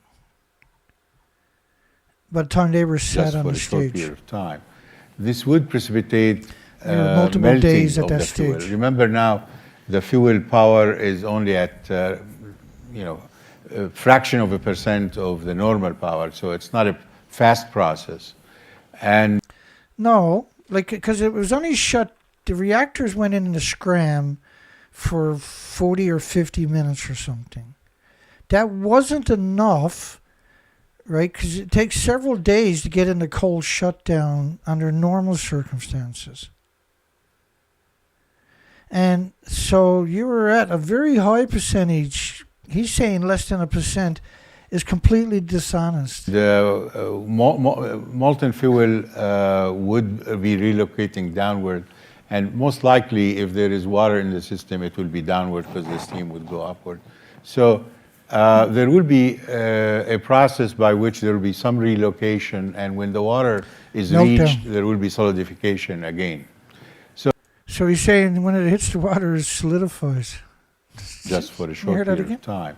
This would precipitate melting of the fuel. Remember melting. Now, the fuel power is only at, a fraction of a percent of... No, you can't even suggest for a second it's a fraction of a percent. You only had 50 minutes. You only had 50 minutes. You got to keep the water circulating during that entire cold shutdown period, or it spirals. The normal power, so it's not a fast process. And molten fuel would be relocating downward. And most likely, if there is water in the system, it will be downward because the steam would go upward. So there will be a process by which there will be some relocation. And when the water is reached, there will be solidification again. So once it hits the water, that is boiling. Now, of course, there was all the water inside at this point was already steam. This is on the 15th, day 5. We lost everything after 50 minutes, like circulation and control, right? There was it's no not venting, likely that no we will see an explosion that in any way compares to the explosion of the Russian reactor some time ago. So you're not going to see anything like Chernobyl, really. Well, Chernobyl was a graphite reactor. It was a brand new reactor. Fukushima reactors were 4 decades old. They had 4 decades of reactor cores at the top of the buildings. These were massive reactors. They were pure uranium, pure plutonium, and they absolutely were destroyed worse than Chernobyl. Now, I'm not trying to downplay Chernobyl. Chernobyl was brutal. But they had those pictures before they got on that stage. Both of these are infinitely worse in many orders of magnitude than Chernobyl. So clearly the whole thing, they probably sat there in different rooms and done a run-through of the story before they recorded the video. Because everybody laughs on cue. So it's not likely that you'll see an explosion that in any way compares to the explosion of the Russian reactor some time ago. So there's no comparison of Chernobyl. No comparison of Chernobyl. Despite Chernobyl being a single reactor, a small reactor, it's really just heartbreaking to see people that are supposed to be the best of the best, the shakers and movers. When something happens, they'll come out and cut everybody's throat so they can keep their pensions. There will be the possibility of releases that are sizable, and most of those are likely to be volatile materials, particularly iodine and cesium. We haven't eaten Jacqueline Yatester yet. So iodine and cesium, really. Iodine and cesium is like the reactor. The biggest byproduct of the radiative fuel is going to be a curium isotope. And curium isotope, you need lead shielding 20 times thicker than you do with plutonium. There was huge releases of iodine 131, there was 10 times more 132, 30 times more 133, 31 times more iodine 129. These are quantified by actual studies in North America of the fallout. 220 million atoms of iodine-129 per liter sustained from a Canadian Ottawa study, for instance. 20 million particles of iodine-131 on the west coast of Canada in another study. The cesium, which is, and don't get me wrong, the iodine and cesium are brutal. They're brutal isotopes. This is the cesium-137. The model, when it stops, was based on 30 days. Right now, you're approaching 20 days right there, radioactive fallout. 20 days. So they done it on the 15th. That's what the model, not the model, but this is based on a study. Let me go back to that for 1 second. Radiation levels on the U.S. West Coast, not projections, but levels, were 1 million to 10 million times pre-Fukushima cesium-137, which is horrific isotopes. But the biggest byproduct is the curium isotopes, not iodine cesium. Next question. Actually, that's exactly my question. What are the health impacts from the release of the radiation? We heard in the early days that it's relatively modest for the venting that happened, but now that there's been this breach, what should people be concerned with? And if you could compare it to things that people understand, like taking a flight or a trip to the dentist or whatever, that'd be useful. I don't think a lot's been talked about in terms of health. Like that's such an insane framing. Don't compare it to anything realistic. Compare it to getting on an airplane. Which these are completely different types. Or you can't conflate an airplane. So we put in an airplane and a dentist, right? As like it's so dishonest because you're talking about radioactive fallout. Radiation fallout is 2 billion times more toxic than industrial poison. There was 13,646 children out of 38,000 with 2-centimeter tumors on their thyroid glands, which are only about 2 centimeters, right? An adult's 3 by 5, a child's around 2 by 3 or something, say, right? Which means that they're going to be making permanent radioactive hormones for the rest of their lives. There's 14,200 children, neonates and infants, that need open heart surgery because of congenital heart diseases per 100,000 children across the country. 6 out of 10 children with diabetes. I mean, there's a street in Japan where 7 people dropped dead on the street, shopping street, in the first year. Let me take this opportunity, if she's still there, to Jacqueline call Yates. on Jackie. Jackie, are you still there? Yes, I'm still here. Can you hear me? Yes, very well. I thought they're all going okay, to well, I'll else. address. Sorry. I'll address the release that seemed to have occurred today.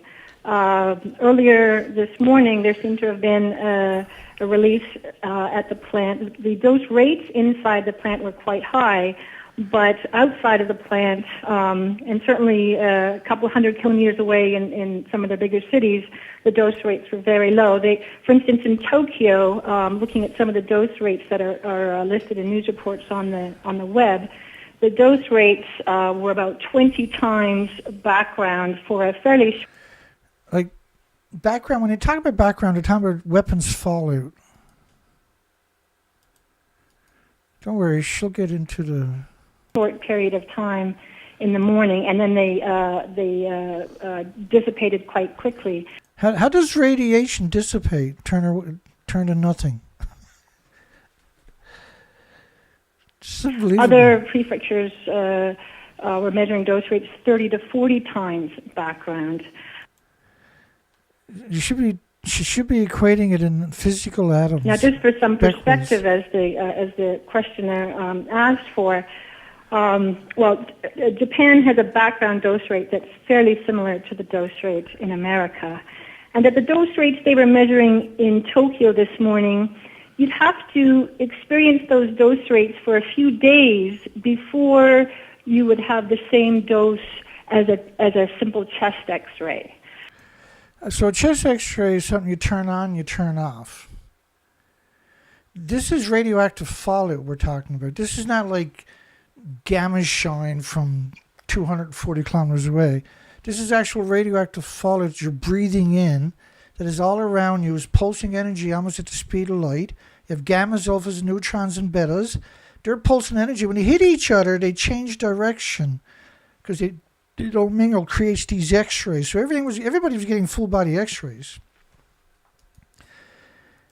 Like conflating it with a chest X-ray is the opposite of what you like, 10 million atoms per cubic meter of air.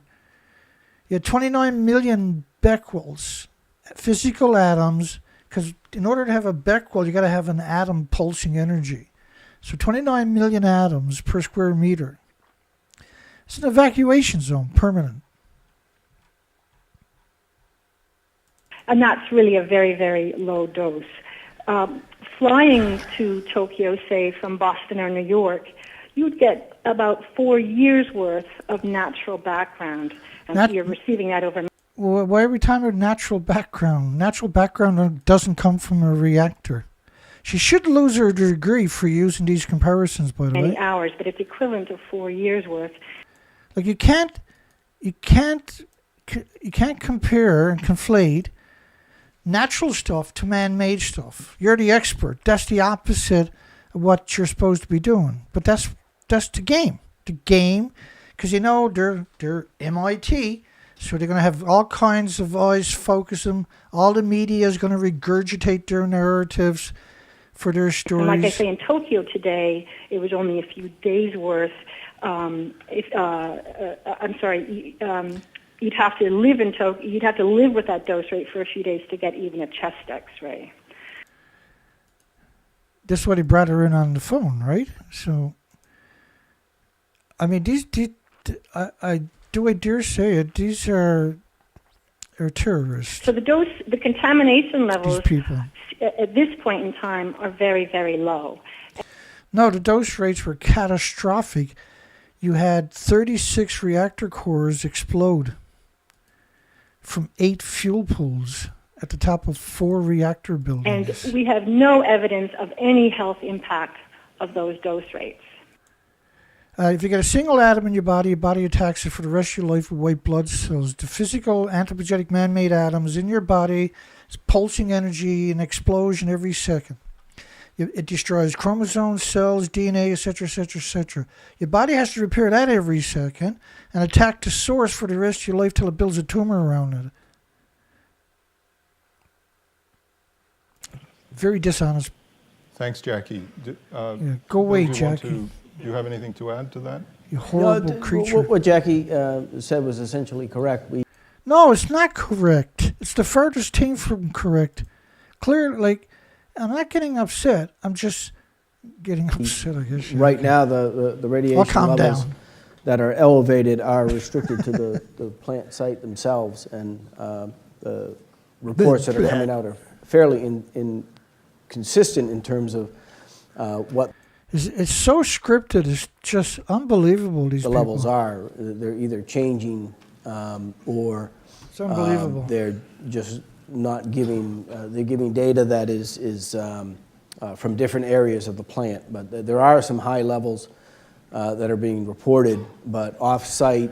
You had detonations. There are some high levels. I shouldn't try to challenge, like, when a reactor explodes, you ejected fuel pools, reactor cores, inventories for 4 decades all over this site. There is no low doses on the site. There's no low doses on the other side of the planet after 20 days.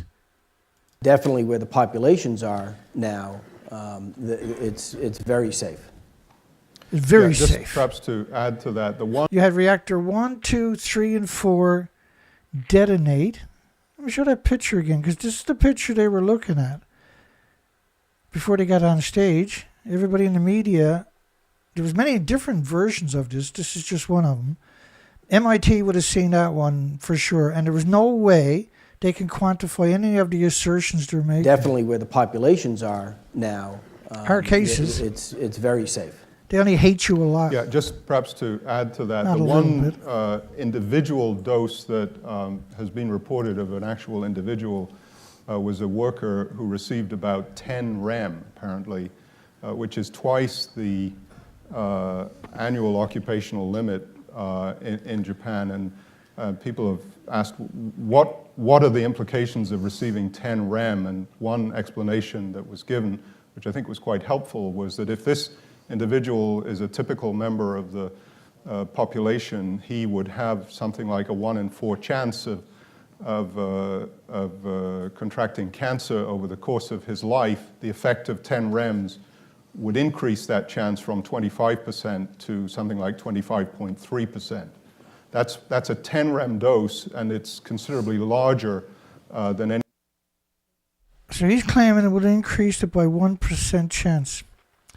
First off, there's nobody on the site that can go near it. There's lethal doses everywhere. And cancer clusters begin after nuclear fallout from the weapons. Anything that's been reported close to the site boundary. Mike. Yeah, very dishonest, buddy. Yeah, let me just add one other thing concerning the releases, and they come in 3 categories. Noble gases, which come out very easily. These are primarily xenon and krypton. They don't deliver high doses, but they're highly mobile. Volatile fission. The xenon covered North America at 450,000 atoms per cubic meter of air, the entire northern hemisphere. The Krypton 85, for instance, in Chiba, 20 miles from Tokyo, was at 400,000 counts per minute per cubic per square meter on the ground. These short doses are brutal doses. These are brutal. It's like saying iodine 131 is not a brutal dose. Products, which is most of what you would be concerned about. These are elements which. And you can't just have xenon. You just can't have krypton. Will be vapors at the temperature of damaged fuel, and then later will condense into aerosols, but can be transported like fog in the atmosphere. And so iodine, cesium, strontium would be examples of these, and these are the ones of greatest concern. And then you have the non-volatile fission products, which by their label stay within the fuel. And to get them out, you have to transport the fuel out, as happened at Chernobyl when the core was basically dispersed.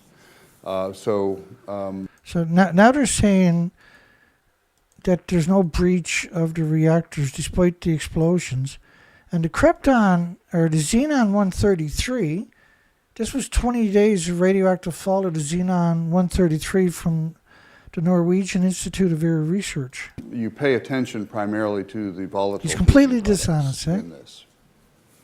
Sorry. My understanding is that the design of this reactor is such that even when it's scrammed to shut off, there's still a few % of the output power that is being generated through decay heat. Is this unique to this reactor design? I know it's fairly early, or do modern reactors still suffer from this same problem, requiring external power for cooling even after they've been shut off? Thank you. Majid, would you like to? Yeah, it's not really a design feature. It is more of a natural phenomena that comes with the fact that some of the fission products are unstable and they decay with time. And that decay essentially is giving off radiation, which becomes the source of energy once absorbed somewhere. So all fission processes will result in some decay power. And as I said, the decay power starts at roughly 7% or so of the operating power, but within 1 hour it's down to 1% and further down. So all. But that's only if you have an operational system. These systems ran away. Right? He's talking about a normal, fully functional system. He's not talking about Medusas, detonations, ejections of reactor cores right out of the buildings. None of them are. all of them are, even though they kind of acknowledged at the beginning, then they moved on to the, well, they haven't mentioned bananas yet, I guess, but I'm sure that's Reactors have to engineer a way to remove the decay heat, and perhaps the model. You can't engineer anything there because you had detonations, right? It's no man's land. You can't. It doesn't matter how brave you are or stoic you are. You can't actually Reactors have survive to the environment. Engineer a way to remove the decay heat, and no matter how many paper suits you wear, you can't survive it. I shouldn't laugh about it, but like it's a gallows laugh. It's not disrespect. Perhaps the modern reactors have paid a little bit more attention to sizing of the equipment so that there will be more margin. But from day one, it was known that decay heat removal is part of the design of any nuclear power plant. Yeah, but you had a tsunami run through it. There was no infrastructure. It's no longer a power plant.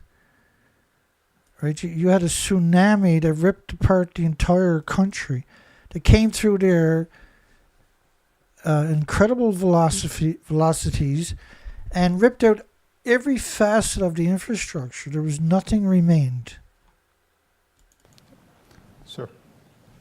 I'm asking, what is the status of the simulation tools, numerical simulation tools that have been developed for decades to study the failure of piping systems, steel pressure or concrete pressure vessels, and whether such tools exist at MIT or they have been used right now to simulate various types of scenarios in Japan? Thank you. Simulation. Majid, would you like to, or Mike, whichever. No, you go ahead.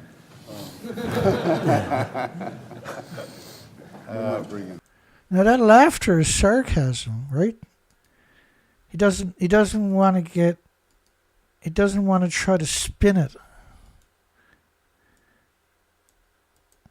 Remember, the food was banned by in 14 prefectures by 55 countries for a decade.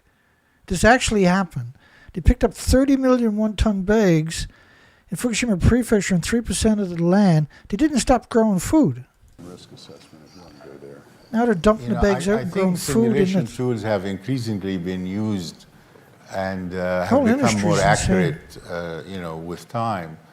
But I can't say that the assessments of the consequences of what happens in a natural disaster depend only on the accuracy of the tools. It is the input to the tools that has to be known to be able to generate the right answers. And predicting the right acceleration of the ground. Like he's refused, even though they talked about the buildings exploding, they refused to acknowledge any damage, nothing. And then conflated the harm with natural, useless, stupid, everyday background. It's as far as I can tell, it's just script. The right They're just reading scripts frequency the whole time. of the pulses from the seismic and the aftershocks. It's all an art that cannot easily be determined. So I would say the methods themselves have improved, and they certainly give us the right output if we know how to precisely give them the right input. There are many nuclear faculty members in the audience. They can add to this if they know something about the status of the Japanese There are tools. many nuclear faculty members in the audience. The whole audience was seated. As you take more questions, you'll understand why. Well, the only other thing I would mention is that in the last 30 years, using techniques which actually originated from our department, risk assessment methods have been used internationally in trying to understand the vulnerabilities of nuclear power plants. And so it's a version of a simulation tool, and it's... You know what's really interesting about this is because 12 years ago or something, 13 years ago, I covered MIT, Berkeley, Stanford, Oxford, and Yale for sure. I covered probably 400 universities, But I covered, the first ones I covered were the biggest shakers and movers. And when you go through the laws that MIT told, Yale told, Stanford told, Oxford and Berkeley told, you really get an insight into how this industry is so coordinated. Right? They all had different versions of the same story. And the evidence, some of them wasn't until later in that month, right? So it was clear they knew the difference. Been pretty well recognized that there are some earthquakes that are so strong you can't defend against them, and the one that occurred in this case was in that category. That is, the vulnerabilities to tsunamis, to a ground motion, had been recognized. And in setting the performance requirements for power plants internationally, the standards are lower than than would have protected against this earthquake. That sort of leads into a recognition that I think you have to understand the importance of this thing, which is it's a very rare event. The last time in Japanese records that I'm aware of that something like this happened was about 1,200 years ago. So you need to have some perspective. And our plants are designed to similar standards. If we have the same earthquake here, we would probably see damage to them as well. And I think they have 70 identical reactors with the fuel pools at the top of the buildings. And that we covered quite a bit about that from other stories a month or so ago. A lot of legacy headlines and stuff. Understand that and understand why. Yeah, but we should qualify that by emphasizing that it was the tsunami that did the most serious damage to these plants, not the earthquake. They seem to have survived the earthquake. No, number one was melting down before the tsunami got there. Earthquake tolerably well. So insofar and the same thing at the Downey, there was smoke coming. As many plants are not subject to tsunamis, they're not subject to that kind of risk. Right, but I would say that the vulnerability to tsunami was recognized. Yeah, what was different here was that the tsunami was so much. Well, they built it on a tectonic plates, and the reactors were built, less than 100 kilometers from the tectonic plates. That's on the tectonic plates. With a 3,000-year legacy of tsunamis and massive earthquakes. And the Ring of Fire with 1,000 earthquakes a year, where the prevailing winds were going to blow directly to cover the entire Pacific, the biggest body of water on the planet, and then North America, and after 30 days, the entire planet. It was the perfect place to put reactors, if you want, with the reactor cores at the top of the buildings for decades, have it all melt down and cover the whole planet symmetrically in less than a month. That would have been the perfect spot. And there's zero possibility the engineers didn't understand that fast. Nuclear power plant. Yeah, go ahead. Why build at the water event and not higher? It makes transport easier, but the tsunami wouldn't have hit if you built a power plant up at an elevation. So the question was, in view of the obvious vulnerability to the tsunami, why were these plants built right by the ocean? Why weren't they built at a higher elevation? It's a reasonable question, and I'm sure it will come in for re-examination because,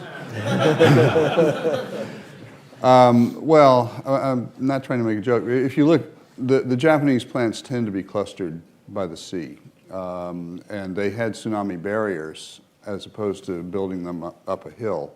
I can't answer why they made that decision, but they could have also elevated the backup power sources and provided the same thing, but didn't do it. I can't tell you why. Yes, sir. It's going to be a naive question, but once the power was lost to the cooling systems of reactors 1, 2, and 3, was there any possibility that power could have been restored to them? And 4, and 5, and 6, and the common spent fuel pool. By starting up one of the 3 reactors that was not running. Oh. No, because there was no power system infrastructure to do it, and our understanding is that Right, and so the tsunami came through and took out all the infrastructure. These are dependent upon external power. Just a couple of pictures of the tsunami. So imagine the tsunami runs through your site. There's nothing left. Right? Because what you're looking at is pictures as is happening, not after what ends up is left behind. It's like a wood chipper run through your country, right? Then you have reactors detonating, so there's no survival.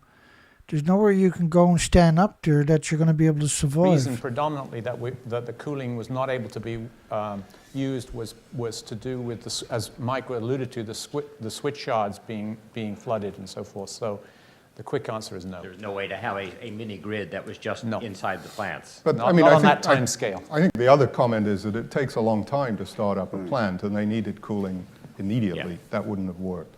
Okay, thank you. Well, you still got 4 days. Yes, sir. Okay, I'm Eduardo There was no- Castle, everything Professor was of destroyed. Environmental Engineering. I have both a comment and a question. The comment is, I was talking, was he nuclear engineering? I find it peculiar that these power plants have been sited on the Pacific side of Japan, right next to the subduction zone, capable of generating. Right next to the tectonic plates. He finds this suspicious. Very strong quakes and also very strong tidal waves. On the other side, on the western side of Japan, they would have been safer. I suppose it has to do with some specific decisions. And my question is, given that power plants are designed for rare events, a magnitude 9 earthquake in that area doesn't seem to me like a very, very rare event, actually. It's more like one every 100, maybe 200 years, but not every 10,000 years, which is more or less the criterion for designing power plants. And given that these very strong earthquakes can take place, it is also known that they do generate very strong tidal waves. How come the auxiliary generators and everything peripheral to maintaining the safety of the plant was not designed against this massive tidal wave? So maybe we can take these. Yeah, they were built there are down really low, two right? questions there. I think the first question is, was it reasonable for a for a decision to have been made that 9 was a beyond design basis earthquake? I think that's your first question. One could reasonably argue that the magnitude 9 is not an uncommon event. No, why did you build it on the tectonic plates in the subduction zone, where you're going to get the biggest impact? I mean, it happens every 10 years or so somewhere in the world. Oh, well, look, I mean, last year in Chile, there was magnitude 8.8. See the guy behind him? He's a lot of facial actions. He's doing a lot of weird, since this guy started talking. 9 also, in February of that year. In 1960, Chile had the mother of all earthquakes, 9.5. Alaska in 64 was also around 9.2. I mean, it's not such a rare event. I mean, you're talking of decades, not of centuries. Well, in a specific location. I'd like to take that one. First of all, this clearly is a rare event as far as Japan is concerned. Secondly, the devastation that has been wreaked in Japan, far beyond this reactor, is enormous. We know that there are tens of thousands of people that have been killed by this. So why was everybody laughing multiple times earlier is the craziest thing I've ever seen. So we ought to keep this in perspective. This reactor... Because the pro-nuclear are notorious for being ruthlessly heartless. Accident and difficulty is a very serious matter which we as nuclear scientists and engineers have expertise in. And that's something I'd be bragging about. And are very interested in, and of course it excites interest in the public. But we need to keep it in the perspective. Yeah, the buildings blew up. As you originally acknowledged, right? Buildings blew up, all of them, in that containment, 1, 2, 3, and 4. Just one blowing up is it's the worst. Just one of the reactors without the fuel pool is worse than all the nuclear meltdowns in history combined. At the top of each of the building was 9 more reactor cores. They're gone in all 4 of the buildings. Right? Just because you come out and pretended they're at reactor 4 doesn't mean it actually exists. That this is a natural disaster of immense proportions for the Japanese they people. knew it was going to happen. And our hearts, frankly, go out to them, not just in respect of the reactor, but in respect to the devastation. When does your heart go to him? It wasn't going to him earlier when you were laughing your guts off. That's been yielded everywhere.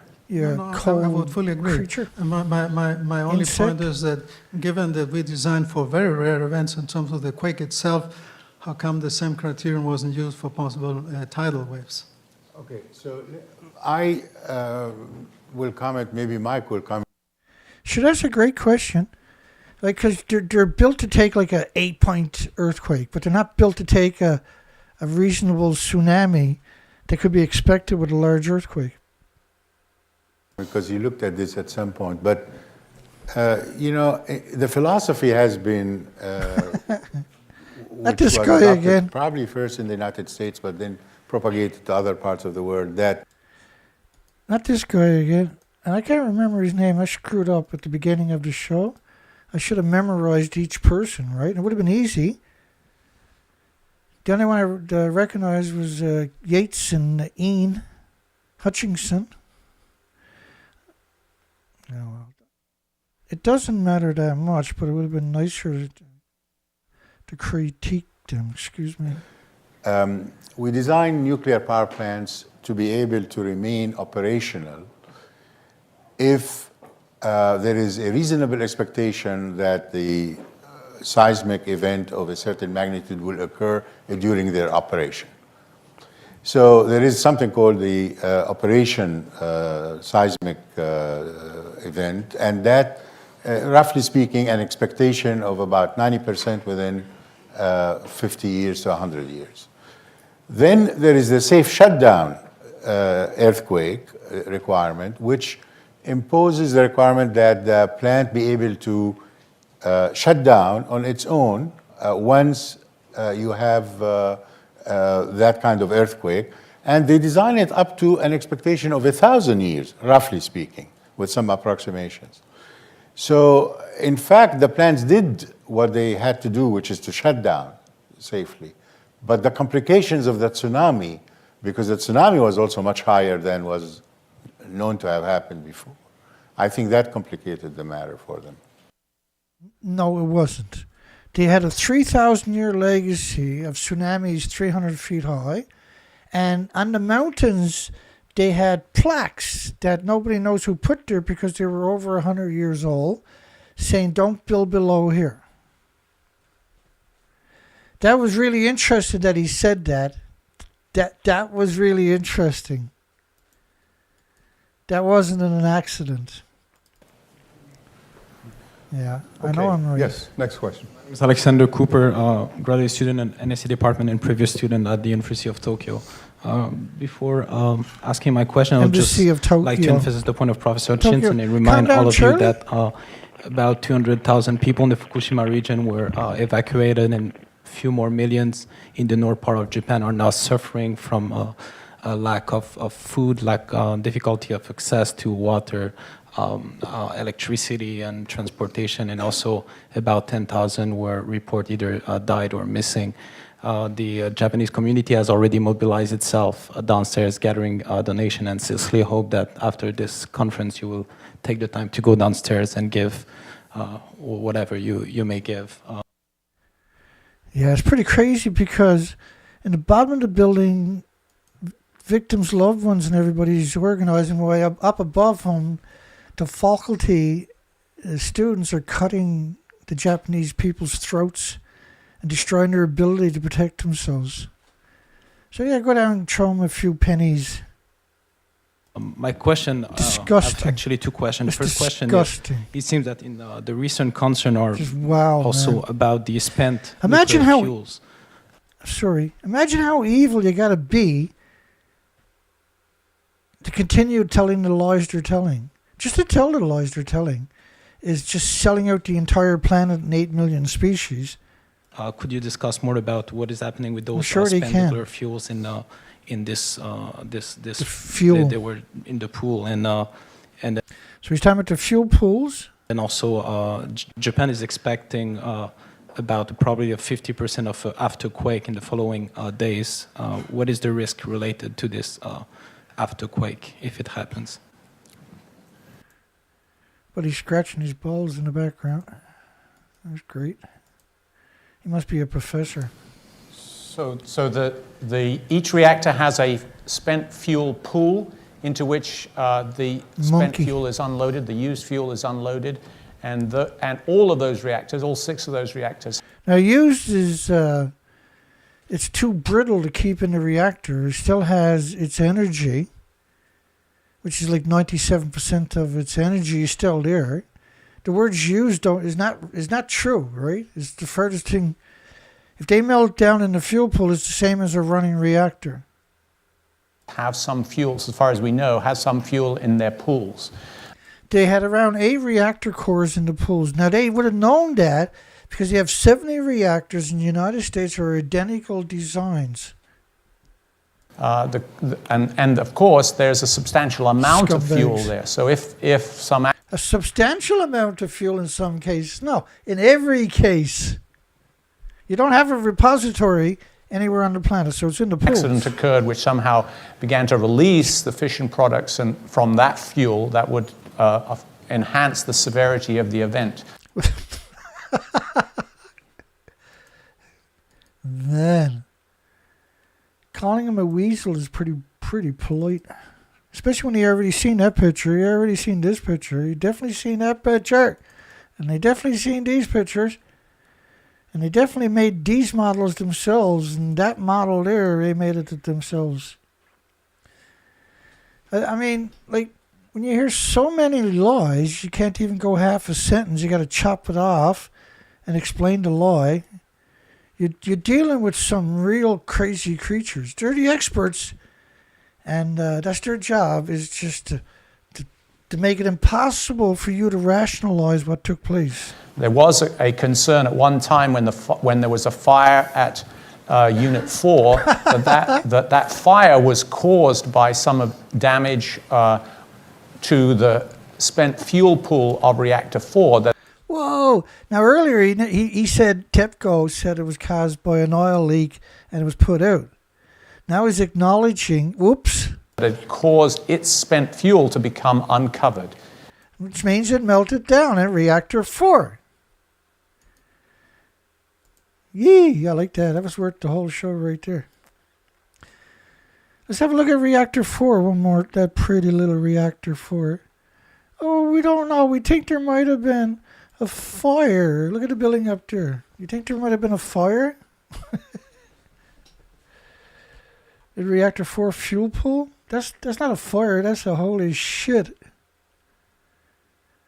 Like, these are 150 feet wide and 190 feet, 19 stories, 65 In that meters event, tall. it's possible for melting and fires to arise from that. It's possible. The latest word said that was not the cause of the fire, but frankly, we don't have Is he having pains of conscience or something? Detailed up-to-date information about that.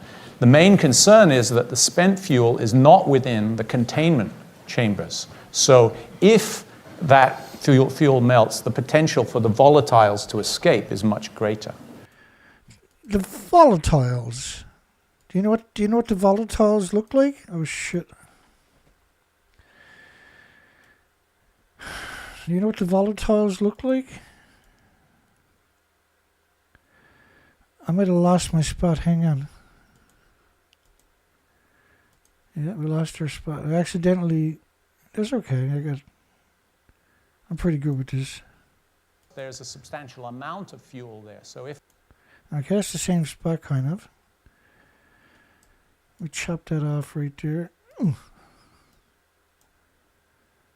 If some accident occurred which somehow began to release the fission products from that fuel, that would enhance the severity of the event. There was a concern at one time when there was a fire at Unit 4 that fire was caused by some damage to the spent fuel pool of Reactor 4. Like, it doesn't matter what caused it. You're way past that on that particular day. What mattered was that had happened. Here's another picture of it. This would have been the first grainy picture we would have seen. It's grainy because whoever was on the ground taking was probably getting a homeless person getting a lethal dose.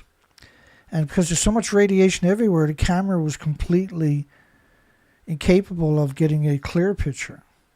That had caused its spent fuel to become uncovered. In that event, it's possible for melting and fires to arise. It's not possible, it's guaranteed.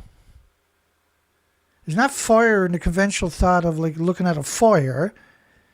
The fire is what's left over after the initial holy shit moment. That had caused its spent fuel to become uncovered. In that event, it's possible for melting and fires to arise from that. The latest word said that that was not the cause of the fire, but frankly, we don't have detailed, up-to-date information about that. Unfortunately, you do, buddy. All right, and I showed it lots of times here tonight.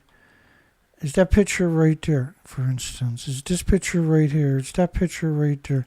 You can't pretend that didn't exist. You can't pretend that wasn't a factor in you guys had. Why would you guys have that presentation if you weren't aware of this stuff? The main concern is that the spent fuel is not within the containment chambers. So if that fuel melts, the potential for the volatiles to escape is much greater.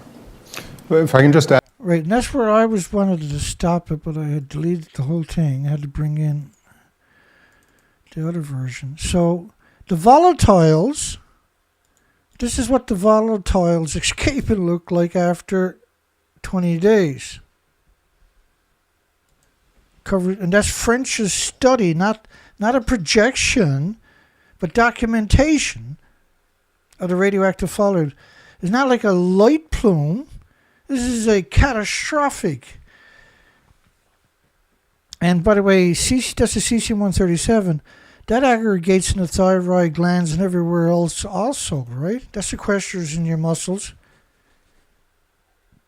Add to that very briefly. There are two things that make the problem of the spent fuel easier to deal with, and one thing that makes it harder to deal with. The harder problem is the one that Ian has just mentioned, the fact that the fuel is not inside the containment. The two easier problems, or the two easier aspects, are that the fuel pools, although they have, in most of these reactors, quite a lot of fuel in them, perhaps as much as 10 years worth of spent fuel. Now that's a really interesting statement, right? Perhaps 10 years worth of fuel. And it's not perhaps, it has much longer than that. See, they don't have a repository. And notice how he said pools. Each building has two. So we're talking about, realistically, 8 reactor cores at the top of each of the buildings. By this time are not generating as much heat as obviously the fuel in the core. So for example, in units 2 and 3 of the reactors at Fukushima, those cores are probably still generating on the order of 10 to 12 megawatts. Whereas a reasonable estimate of what's in the fuel pools in the reactors is perhaps on the order of 1 megawatt. Right, and so that's a dishonest thing to do right there. Because once they're exposed to the air, the water level drops. That starts to fire, and it'll burn underwater, no problem at all. But because it's going to burn so hot, it'll evaporate all the water at an enormous speed, an accelerated speed over a very short few minutes. All that water is going to disappear. Because once it starts cooking, it could, like if it was in the bottom of the ocean, it can just burn away for 1 million years. It self-sustains itself, see? It's not like a campfire that will burn down to coal and then ashes. This stuff just burns. It consumes everything around it, atomizes an aerosol, ionizes and radiates it, and that contributes to the death of all the species too, right, in radioactive fallout. So it's an order of magnitude. Plus, you've got the advantage that these fuel pools are at atmospheric pressure, so it's a lot easier to introduce water into them. You can actually just run a pipe into them. Under normal circumstances, but the equation is muddled because when reactor 3 detonated, or even reactor 1, you can't introduce anything in any of the buildings, into any of the buildings, because you have lethal doses everywhere. Like, it doesn't matter how many paper suits you got on, your organs are going to melt. As opposed to the problem of cooling the Very fuel dishonest. in the reactor vessels, which are That's still, his job. as He's far really as we good at know, at above atmospheric pressure, and therefore you need pumps, of 14.6 course, to pounds get per the square water in. inch. It's not atmospheric pressure. It's not like it's underwater 33 feet and there's the first atmosphere. Like there's an extra pressure, like it's a positive pressure inside the building. Which actually it is, though, isn't it? Don't they keep them buildings at positive pressure? And then everything is vented up those tall, skinny stacks? Let's keep going. My name is Florian Metzler. I'm a student of technology and Pressure policy. doesn't matter, by the way. Japanese utility, TEPCO, and also the Japan. He's a professor of Japanese utilities and TEPCO. That's 1, 2, 3, isn't it? Counting this guy here is 3. Japanese authorities He's the have been criticized by TEPCO's some for not providing enough information at the rate that is desired by some of the media, for instance, and maybe not at the precision that is desired. Whereas I can understand that it's not possible to brief the media every half an hour, as they may probably expect. So I would like to hear your opinion on whether, to which extent you think the flow of information to the public is acceptable under such circumstances, or it could have been improved, or it should be heavily criticized, or it's actually laudable in a sense. How should you control the narrative to the population? He's from TEPCO, right? Professor from TEPCO?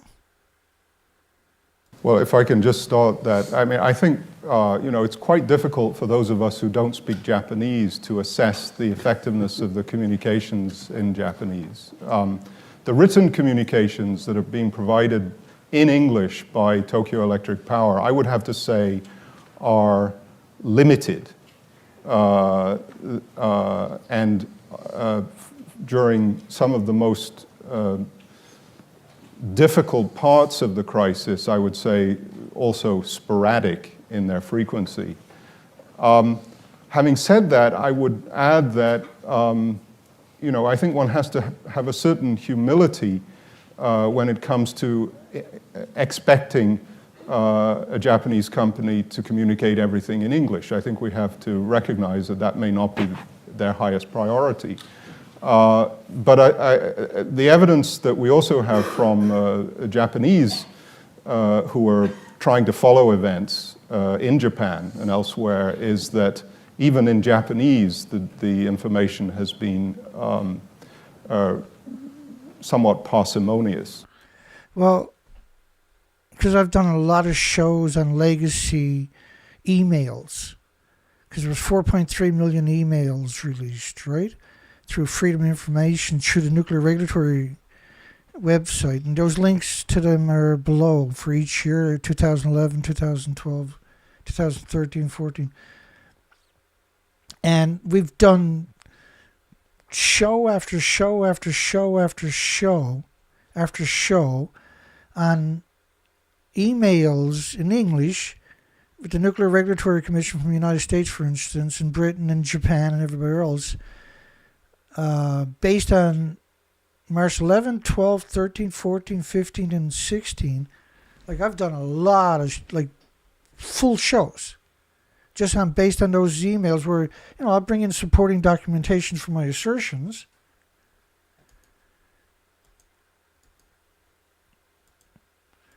Now, there's one other comment that I think probably ought to be made about this, and I think probably my colleagues would agree with this. It may not just be because the company or the government is unwilling to communicate information. It may actually be that the people on the ground, the people in the control rooms in these reactors, actually are having trouble figuring out what's going on. And if that... Did he just say people in the reactors? Good God, man. So this is... See, every time you hear stuff like that, you're left with the indelible impression, the terrible aftertaste that this is all scripted. If that's the case, it wouldn't be surprising if they were not getting a great deal of information in Tokyo at the headquarters of these large organizations. I don't know whether others have anything to add. Yeah, I tend to think that under the chaotic situation that must exist there, and the fact that there is no way to be able to enter every corner of the plant to know what's going on, it must be difficult to make statements that you can stand behind. So probably, and rather than sending a bunch of speculative ideas about what might happen, they are waiting to make an assessment that they can stand behind. You're waiting for them to tell you what you're allowed to say, is basically what he just said. Like, he's seen that. He's well aware of that. He's well aware of the detonation of Reactor 1, detonation of Reactor 3, the detonation of Reactor 2 in between them. And unbelievable. It's unbelievable. Because that information, like this, was all available to every one of them before they got on the stage. So the idea of what they'd done was they gave the media the cover story. So now the media can watch this to get the answer to the question that they wanted to, right, to coordinate. Right, this is the coordination. So IAEA showed up at MIT, probably, was there for the last number of days, and said, okay, let's go ahead and do this particular type of propaganda to stop the questions. So instead of people coming to the IAEA for answers, they would send them to this. They would send them a link to this video and say your answer's in that video. Compared to some previous modes of behavior, I would say this time I sense that TEPCO is making a deliberate effort to be upfront. What are you talking about? And not silent about events. And TEPCO should have been out of the equation the second that this happened, right? They have, because they're not an authority. They're not the nuclear industry. They're not the professors. They're not the academics. They're not the scientists. They're just simply a administration. Been issuing updates when reactors. Things occur, like you have a new. Like what? Like if you got your car broke down, do you bring it to the dog catcher, or do you go see a mechanic? Explosion, and you need a new explanation. In fact, the updates would come, but in between there were occasions where things were quiet, and they have issued statements that things are under control. We'll have to wait, I guess, and see at the end, what's the overall assessment. But yeah, from what I can see and from the actions of the government there, that depends on what TEPCO information is provided to them. They seem to be taking precautions in order not to cause harm to the public as a result of this accident. How are you going to take a precaution when you got 8 or 9 reactor cores, rather, in each building, tearing the buildings apart, releasing the entire 40-year legacy of the inventories into particulates into the biosphere, which after just 20 days covers most of the planet, or worse?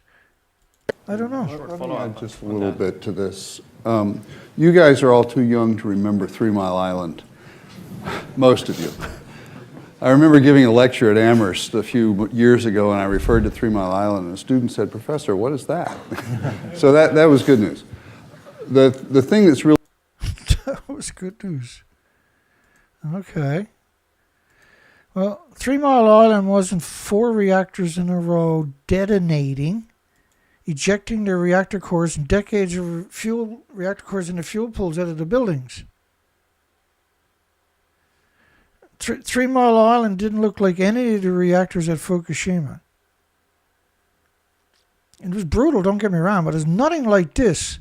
There is no way to conflate 3 Mile Island with anything on that site. Really different about this time, Mujib alluded to, is we're not getting the media feeding frenzy that we went through with Chernobyl and 3 Mile Island. And that we went through. That's quite the interesting statement. we're not getting the sort of the spontaneous generation of alarmist speculation. Alarmist speculation. It's just like, wow, buddy. Alarmist speculation. Why wouldn't you speculate about that? What part about that is you got to speculate? The reactor core and the fuel pools are kicked right out of the building. Like, we're not pretending. I'm standing. They're claiming they're on top of a building that don't exist, so that the people that they're demonizing as alarmist speculation and misinformation. So that the what is it? Well, that's what they done all night, was misinformation, right? Every sentence, multiple times in each sentence sometimes. we're not experiencing what we had experienced with some of these previous nuclear emergencies. To the same degree, it's a question of degree. It tells you how bad it was. Yeah. Think about that statement. So it wasn't very bad. If you hadn't been through the other, you wouldn't make the contrast. It seems like the impatience of the media leads also to a distortion of the public perception of what's happening. A distortion? He's a Tokyo professor, right? Would you agree? Well, let me just go to the last point I wanted to make. One purpose of the parsimony with the information being given out may be also to avoid, particularly in a very crowded country, exciting fears that might not be justified. Because in the end, they probably are going to have to evacuate large numbers of people beyond. This is a video, Colette, from the first week. I had done this video before 12 years or so ago, and I'm doing it tonight because my other site doesn't exist anymore. Those that have already been dealt with because of the direct earthquake. And managing that well is still a problem that faces them. And I won't be surprised if that's a factor in all of this. Excuse me. All of that said, I do think we have to recognize that there is, I think, growing frustration in Japan about the limits to the communication that's going on. I don't know. I don't have the ability to assess that, obviously, but I do think we have to recognize that there is a somewhat higher level of frustration, even within the last day or so, about the information. I hope that that will be taken care of. Yeah. I wonder about the timescales of this drop-off in decay power.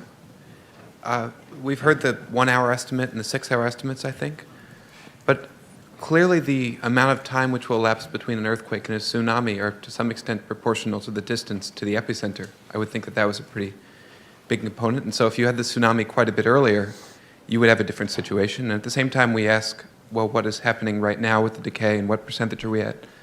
I thought that you said a generation on the order of 10 megawatts right now.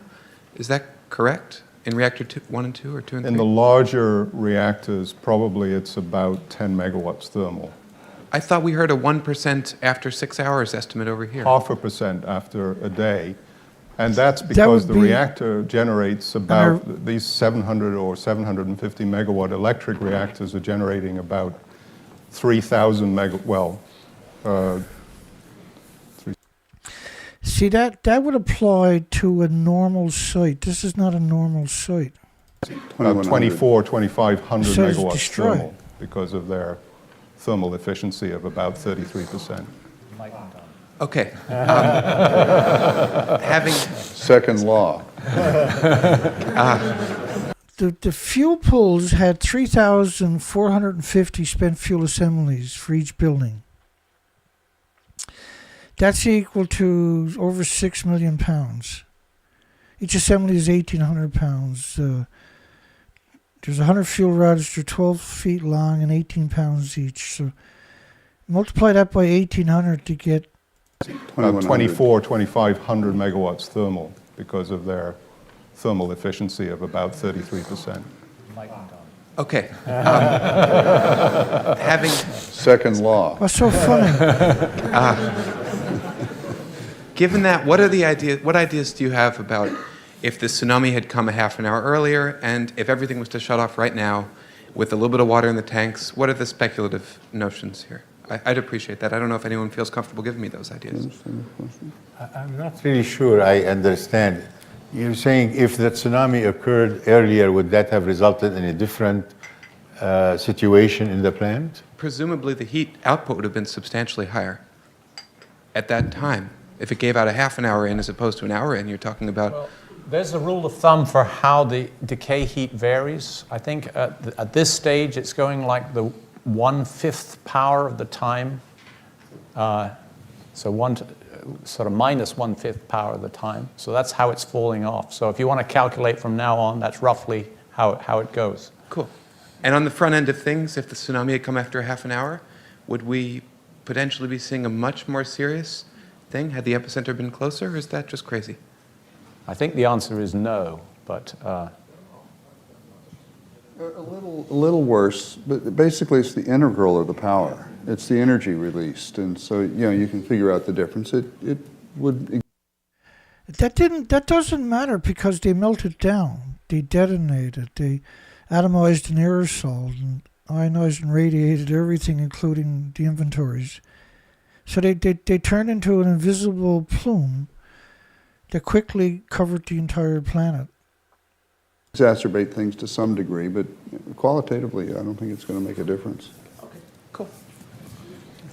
Yeah, it does make a difference because they melted down. You're drawing people away from what actually happened. You're talking about something that we know happened, and then saying that you're pretending now that didn't happen. So maybe it could be doing this, or maybe it could be doing that.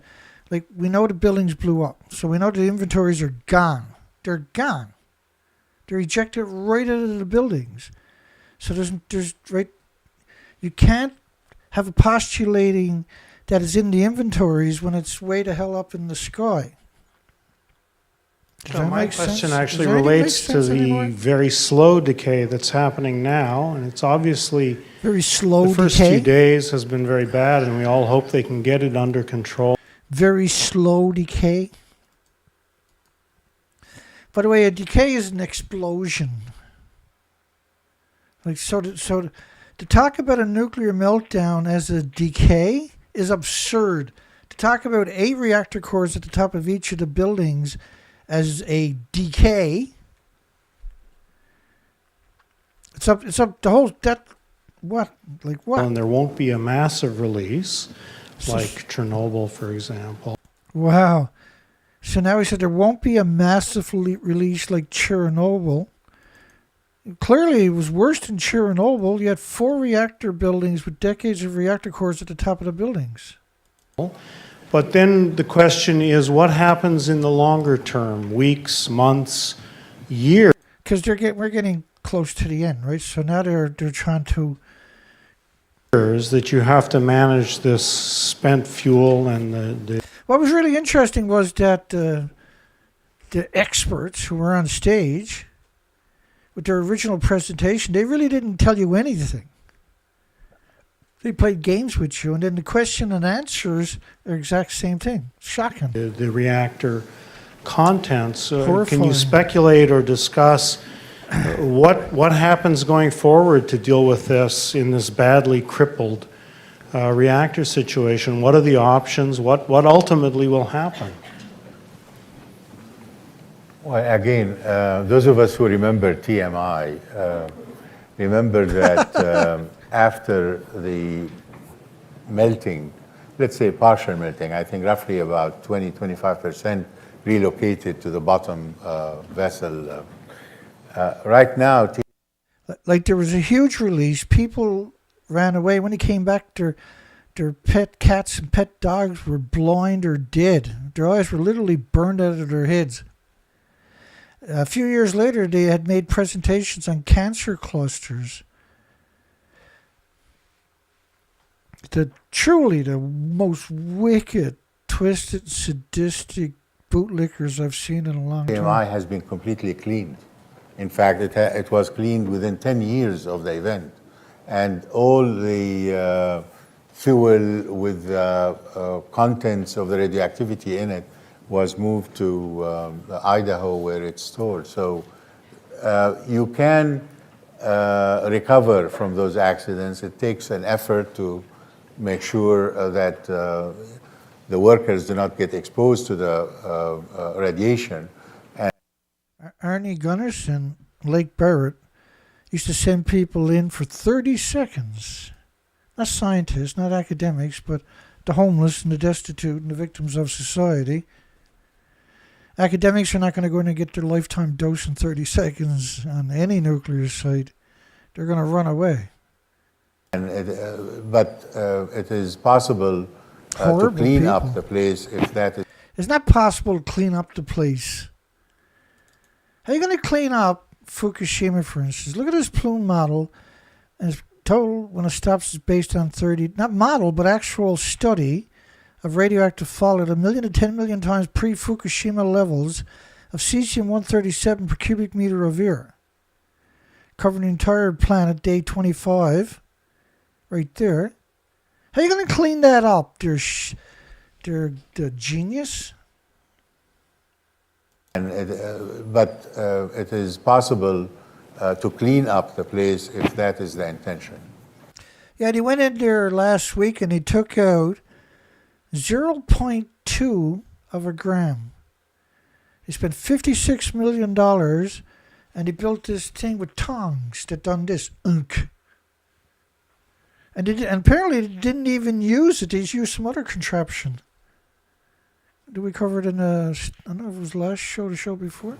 I'm just wondering, in the current situation, though, where much of the infrastructure has been destroyed in the surrounding country, I mean, in the area of where the earthquake and tsunami hit, I don't think it's the same as the 3 Mile Island situation, where basically you had the plant, but the rest of the infrastructure was completely unaffected, I'm assuming, other than the plant itself. That's right. Yeah, look, the key thing is getting electric power back. It may take time to get the grid back because... The key thing is getting power back. How are you going to get power back there? Who's going to go in there and connect power? And what are you going to connect it to?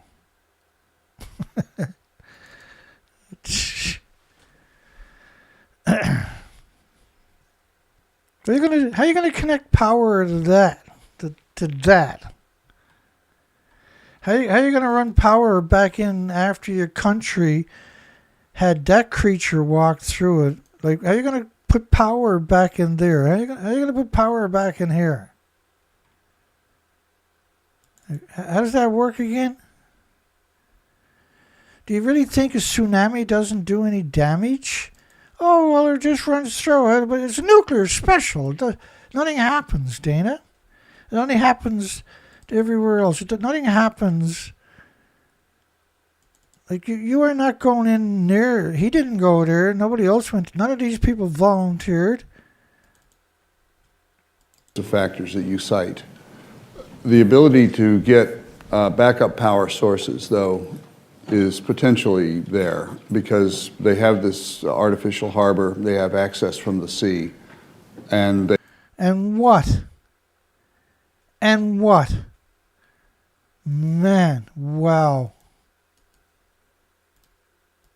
Just, there's no lie they won't tell. They have the nation's resources to apply to it. It doesn't matter when it doesn't exist anymore. I'll be surprised if it takes them more than a week or two. You'll be surprised. But to get power the back future is in. always surprising.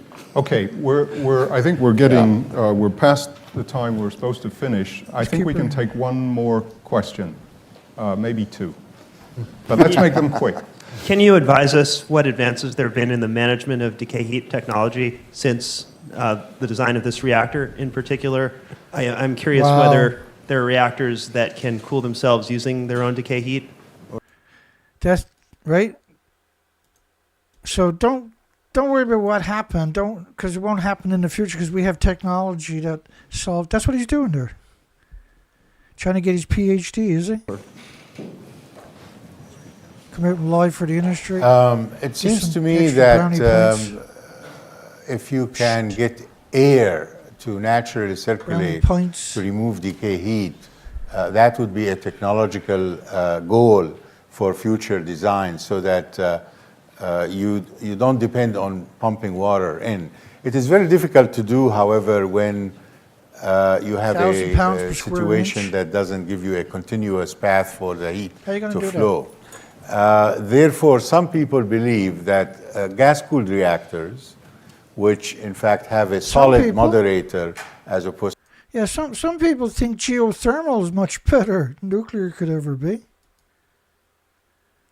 Some people, like myself in particular, think that you should be in jail for the rest of your life for doing what you've done in that the water, which can evaporate, would enable the decay heat to be removed to the vessel.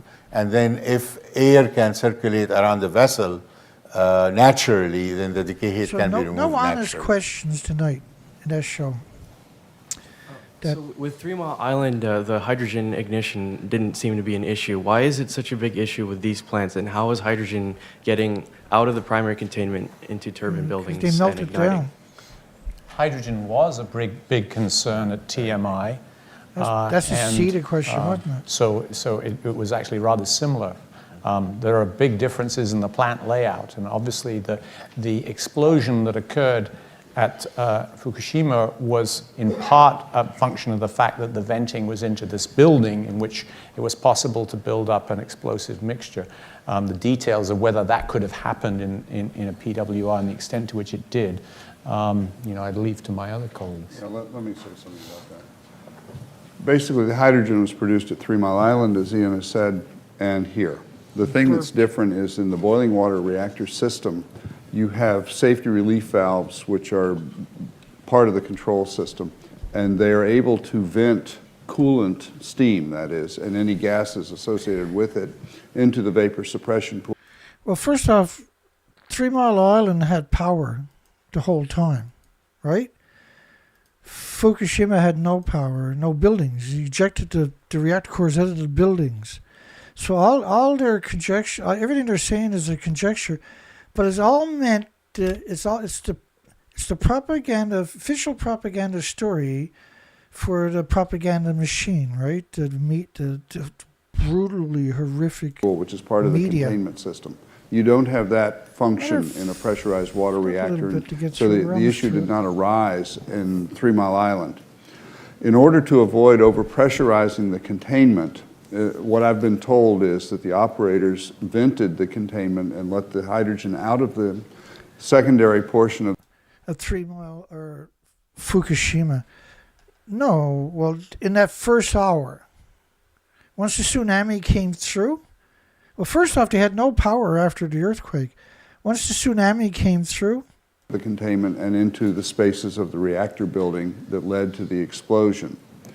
That venting can also... So they need 4,500 tons, 1 million gallons of water a minute, right? That's what the generators are for, to keep that flow coming. Even though the reactors are now in a scram, they need that volume to stop it from running away from the pressure buildup and everything else. Be done with our reactors, but my understanding is that the ducting takes them outside of the reactor building, and so it's a difference in design and practice. But the purpose was to keep the containment building intact. The last, I would add one thing, that in general, the buildings and the containment in particular around boiling water reactors are much smaller in volume than around pressurized water reactors. So, like 3 Mile Island was a small reactor. It was a tiny reactor. They didn't lose the power. There was no comparison, right? Fukushima blew up. They even said explosion again a few moments ago, right? But we're talking 4 buildings with 36 reactor cores total melting down. The same amount of hydrogen would be vastly days. diluted in a pressurized water containment, and that will make a difference. Total distraction, eh? So, according to the plausible future scenarios, I'm sorry, keep going. Could you please discuss if there can be long-term contamination, and if yes, on what sort of area and surface? Jackie, are you still there? I'm here. I'm sorry, I didn't quite get the question. The question had to do with what are the prospects for You got all these experts, and you're going to bring in the airplane girl again.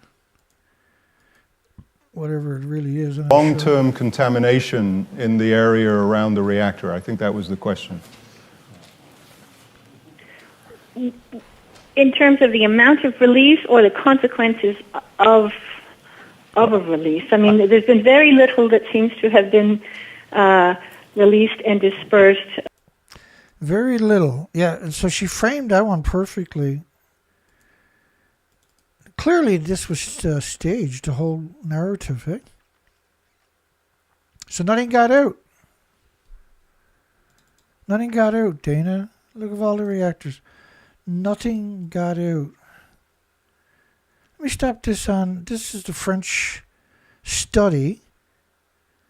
So,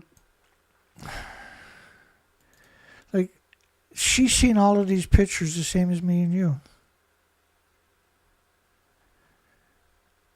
And then we're supposed to pretend that these people have some redeeming qualities for society. Beyond the containment. Beyond the containment. She would have seen this picture. She would have known there's no containment. Even somebody like to be... First off, she's not a reactor expert. She's a radiation... what was it they said about her? But she doesn't know nothing about reactors. Beyond the containment vessel. However, if things get, if more radionuclides are emitted, if there's a larger release, then the people in the area are facing either permanent or many-year relocation or living with elevated cesium-137 levels. Which like, why would you say cesium-137 levels? Why would you say living with? Just like, holy shit, man.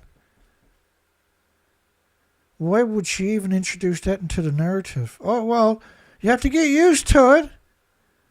Yeah, the kids might not like it. Don't let them play in the garden, but you'll be okay. Has a 30-year half-life. It will probably dissipate a little bit quicker due to, rain and erosion and things like that. Yeah, but the biggest byproduct is curium isotope with a 250,000-year half-life. Plutonium, americium, neptunium, strontium. The very, very, very long list. They're still melting down today. What a But it's got a very long half-life, and it's the primary radionuclide that you're worried about. It's a terrible isotope, but that's not the only radionuclide you're worried about by any shape or form. The biggest byproduct is not cesium-137, and we showed you that there's the cesium-137 after 24 days, covers the entire planet. How bad is it going to be in those communities? Why would you go anywhere in Japan? From this kind of event. And I don't actually know what kind of what the rules are in Japan for for allowing people to return home. In America, the EPA recommends not returning home until the dose rates are down to about 2 rem a year. Why, like, you're talking about actual radioactive fallout. You wouldn't describe it in REM if it was your children. You got 1 million to 10 million atoms minimum per cubic meter of air sustained. You're buried in neptunium, which decays to plutonium-239. You were buried in plutonium. Japan, 240 kilometers south, was 29 million atoms. In the soil, from just a single rainfall of gamma, it would have been the same for alphas, neutrons, betas. These are like, these people should never be allowed to call themselves humans. Which is very, very low, and only a fraction of what you would get, say, from a CT exam of the chest or the, It's got nothing to do with this. abdomen. So it remains to be seen how much is going to be released. If there is a major release, then they're looking at long-term contamination, and the problem is going to be the cesium-137. The problem is going to be the plutonium, americium, and neptunium. The biggest byproduct of the radiated fuel rods, and I'll show it to you, is the curium isotopes. Hang on, because we're almost finished now. Well, let me show you why she said the things she just said. Besides the fact that she conflated stuff that doesn't matter with stuff that does. She didn't tell you anything useful. She shouldn't lose her degree immediately. Here we go. So, plutonium in animals, 144 beagle dogs. Tumors of the lungs, the skeleton, and liver occurred beginning about 3 years after the initial inhalation, monodispersal inhalation. Bone tumors in 93 of the 144 dogs were the most common cause of death. You end up with 3 tumors, the bones, the lung, and the liver. So the bones and the lungs were the majority of the deaths. It was the second most common cause of death in the lung and the liver. And tumors in these 3 organs from just plutonium, in all the 144 dogs, they all died. The finding in the dogs suggests a similar dose-related biological effects could be expected in humans. Well, it turns out that the human kidneys are 50 times less efficient than the animals at removing plutonium. So you're 50 times more, not 50%, but 50 times more harm. So if all the animals died, and you're going to be 50 times more vulnerable, what do you think is going to happen to you? But the curium isotopes are the major byproduct in the irradiated fuel rod, not cesium, which is nasty, not iodine, which is nasty. But this is Loveless Respiratory Research Institute in New Mexico, which is the United States Navy. And Dr. Raymond Gilmedy in particular killed beagle dogs, 90-something studies, all with the same effects. But it's important that which gets deposited on the ground. It gets into the water table. It gets into the food. Yeah, and, it shows up everywhere. Animals eat the grass contaminated with cesium, etc., and it gets into both the agriculture and the livestock. And depending on how large that area is, they could be looking at massive evacuations, or, like I said, figuring out that they will need to live with elevated radiation levels. Figuring out they will need to live with, like, that's just cold. And do you see any objections? You see anybody there like, what the hell is she talking about? Do you see any kind of descending emotions or nothing? Even the audience is just dead silent. Remember them laughing earlier? So if they make a noise, you'll hear it, but you don't hear any gasping, you don't hear any descending voices, you don't hear any outrage, and you should be for a long period of time. Outraged. Now, unfortunately, we have very little data, almost no data about how much radiation we can live with. We have absurd, like, if you go look at my Chernobyl anniversary videos, you'll see 900 studies in 2 of the videos. Just ticker tape. where it showed you they study every facet of everything and every species and trees and butterflies, you name it, water, everything. Because that's where the radiation ends up everywhere. They closed 9,400 farms in Ireland, Scotland, United Kingdom after Chernobyl because it's not like a banana. It's not like an airplane. But listen to what like the International Atomic Energy Agency's criteria is based on natural radiation, not man-made. And she's going to say that, and suggesting there's very little is known is the most insult to humanity you'll ever hear, really. They know everything about it. They studied anthropogenic man-made radiation more than they studied natural stuff from the solar system. And she's going to say the model they use is based on a healthy, fit, 25-year-old male. In terms of elevated background levels. All of our data come about the health effects of radiation come from a situation in which all the doses delivered in less than a minute.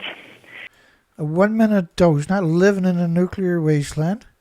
That's the one she's going to use. They actually know the difference. They studied Nagasaki, Hiroshima.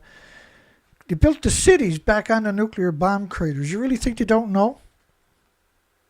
And so we just don't know how much radiation can be, what kind of contamination level can be considered safe. Like if you get a single anthropogenic man-made atom in your body rejects it. It doesn't know what it is. It attacks with white blood cells every second for the rest of your life and builds a tumor around it. It's just common physics. I mean, some parts of the world are at natural dose rates which are 40 times. You can't conflate natural stuff with anthropogenic man-made. The natural stuff we're already acclimated to it through genetic superior selection. The anthropogenic man-made, when it's in your body or around you, your body attacks the damage. So it's in your body, it pulses energy, boom, an explosion. They call it a decay. It's not. It could do an explosion every day for 240,000 years. That's not a decay, that's an explosion. That wrecks your chromosomes, your cells, your DNA, lesions to your organs. Every second. Your body tries to repair that. Every second can't keep up with that. So now, on top of that, it has to attack the source too with white blood cells. Every white blood cell you produce, you displace a red blood cell that carries oxygen nutrition. It's important, though, in case you've never been here before, to times the dose rates we're living with, 40 times the dose rate Japan. So say Iran has a spot where it's 40 times natural background radiation that you're already acclimated to through genetic superior selection. You can't conflate natural and anthropogenic stuff. They're completely different. Has as a natural background level, and no adverse effects have been noted. Yeah, because it's harmless, stupid, everyday background radiation. It's irrelevant. But as I say, there has not been a careful study of just how much is too much. Oh, really? Well, there's a graveyard up by Hanford with over 700 children that are deformed. If you look at all the children from Chernobyl that were abandoned, that came from so-called low-level background, just horrible people, just horrible. And there's going to be a trade-off between having people leave their homes forever or for long periods of time and living with an elevated background level. And we don't know whether, we don't really know, simply not sure. Like I said, how much is too much to live with. A single atom. Okay, I'd like to just... Yeah, we're just a couple of minutes left. I'm just not going to let it go. We only got a couple of minutes left. I'm not going to stop giving them the gears. Make one note, which is that the students of the Nuclear Science and Engineering Department have started a technical information blog, which is addressing a number of the issues that have come up in the... So the students are going to set up a blog, and if that blog contradicts with that presentation, what happens to the student? that gets an F or whatever on their next paper. Do you really think the students at this place that were once, these were once students there too, see? They wouldn't leave, and so they got hired. Discussion today, and you can get to it, just go to the NSC website, and it's actually attracting rather a large amount of traffic. There's a lot of interest in these questions, obviously, around the world, and our students have taken the initiative to establish a blog, which I think can be a very valuable contribution to the debate. A very valuable contribution. They're going to come and regurgitate everything you said. All I'd like to say at this point is to thank my colleagues for their excellent responses to the questions. And like, that's not even up for debate. This was unbelievable betrayal by one of the most pristine institutions on the planet. Unbelievable, disgusting betrayal. To thank all of you for taking the trouble to be here. Thank you very much.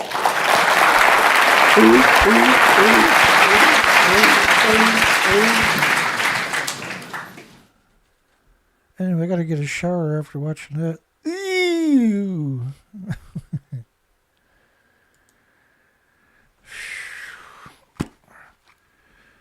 Hopefully, James got a song up. Gave you enough time, James. Just kidding, Woody.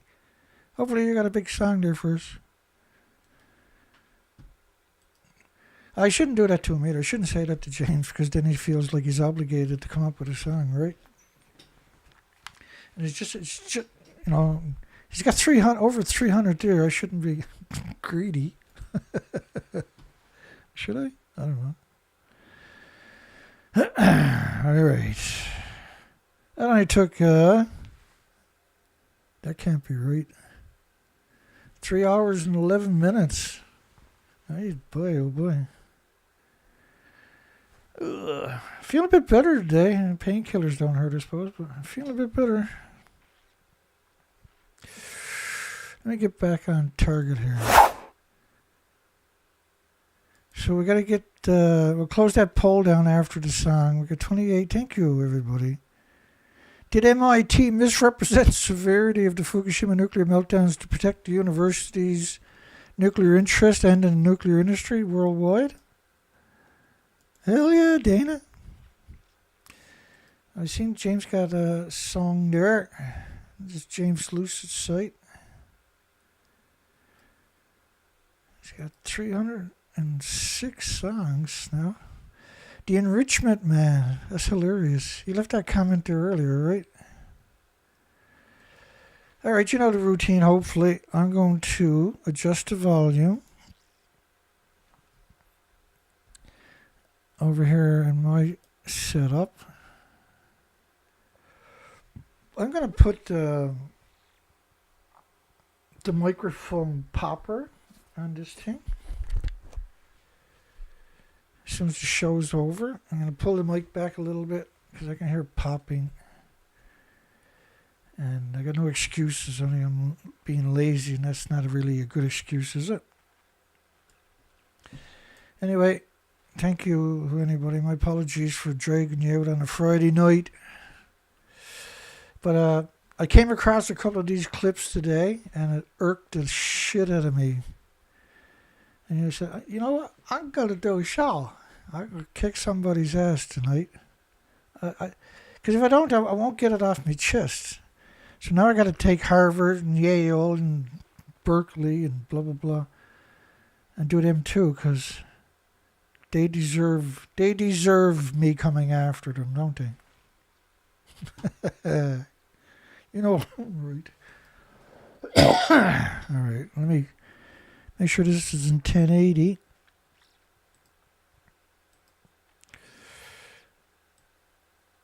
Make sure this is in 1080. That should be all the way up. I don't know what that's all about.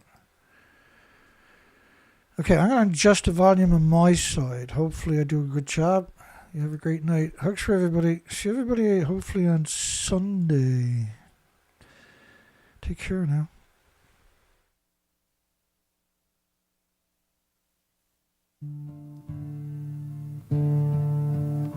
You said the world needs power. I won't disagree. There's heat in the ground and the wind runs free. You call nuclear the future, but it won't power itself. Nuclear relies on coal more than coal needs itself. You said crypto was coming and demand would explode,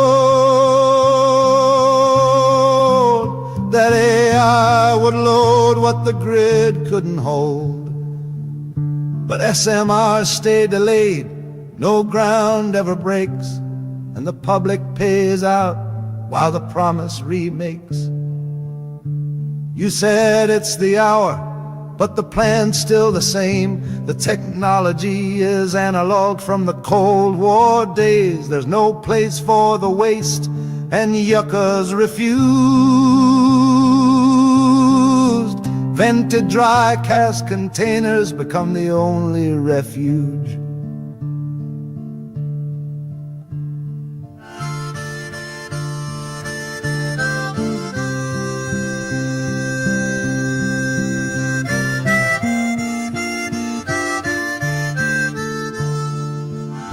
You say you lead the charge with a federal hand.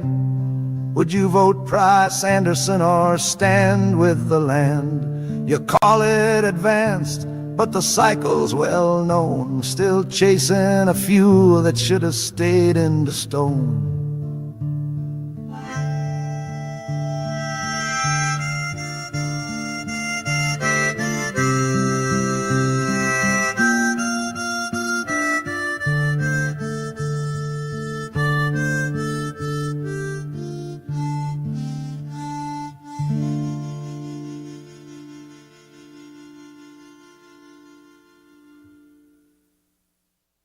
They brought in the waste with no warning or word. No records were filed and no voices were heard. The workers got sick, yet their claims were denied. But their jobs paid well, or so at the time. Say the same line again, just a little more vague. Let the cost wash away while the lobbyists wave. It's the same old plan with a new name again. And the public keeps paying again and again. The words that you sign will be printed and praised with a ribbon and stamp on a speech full of praise. This is abundance, they'll claim as they lead. But nuclear won't build what the future will need.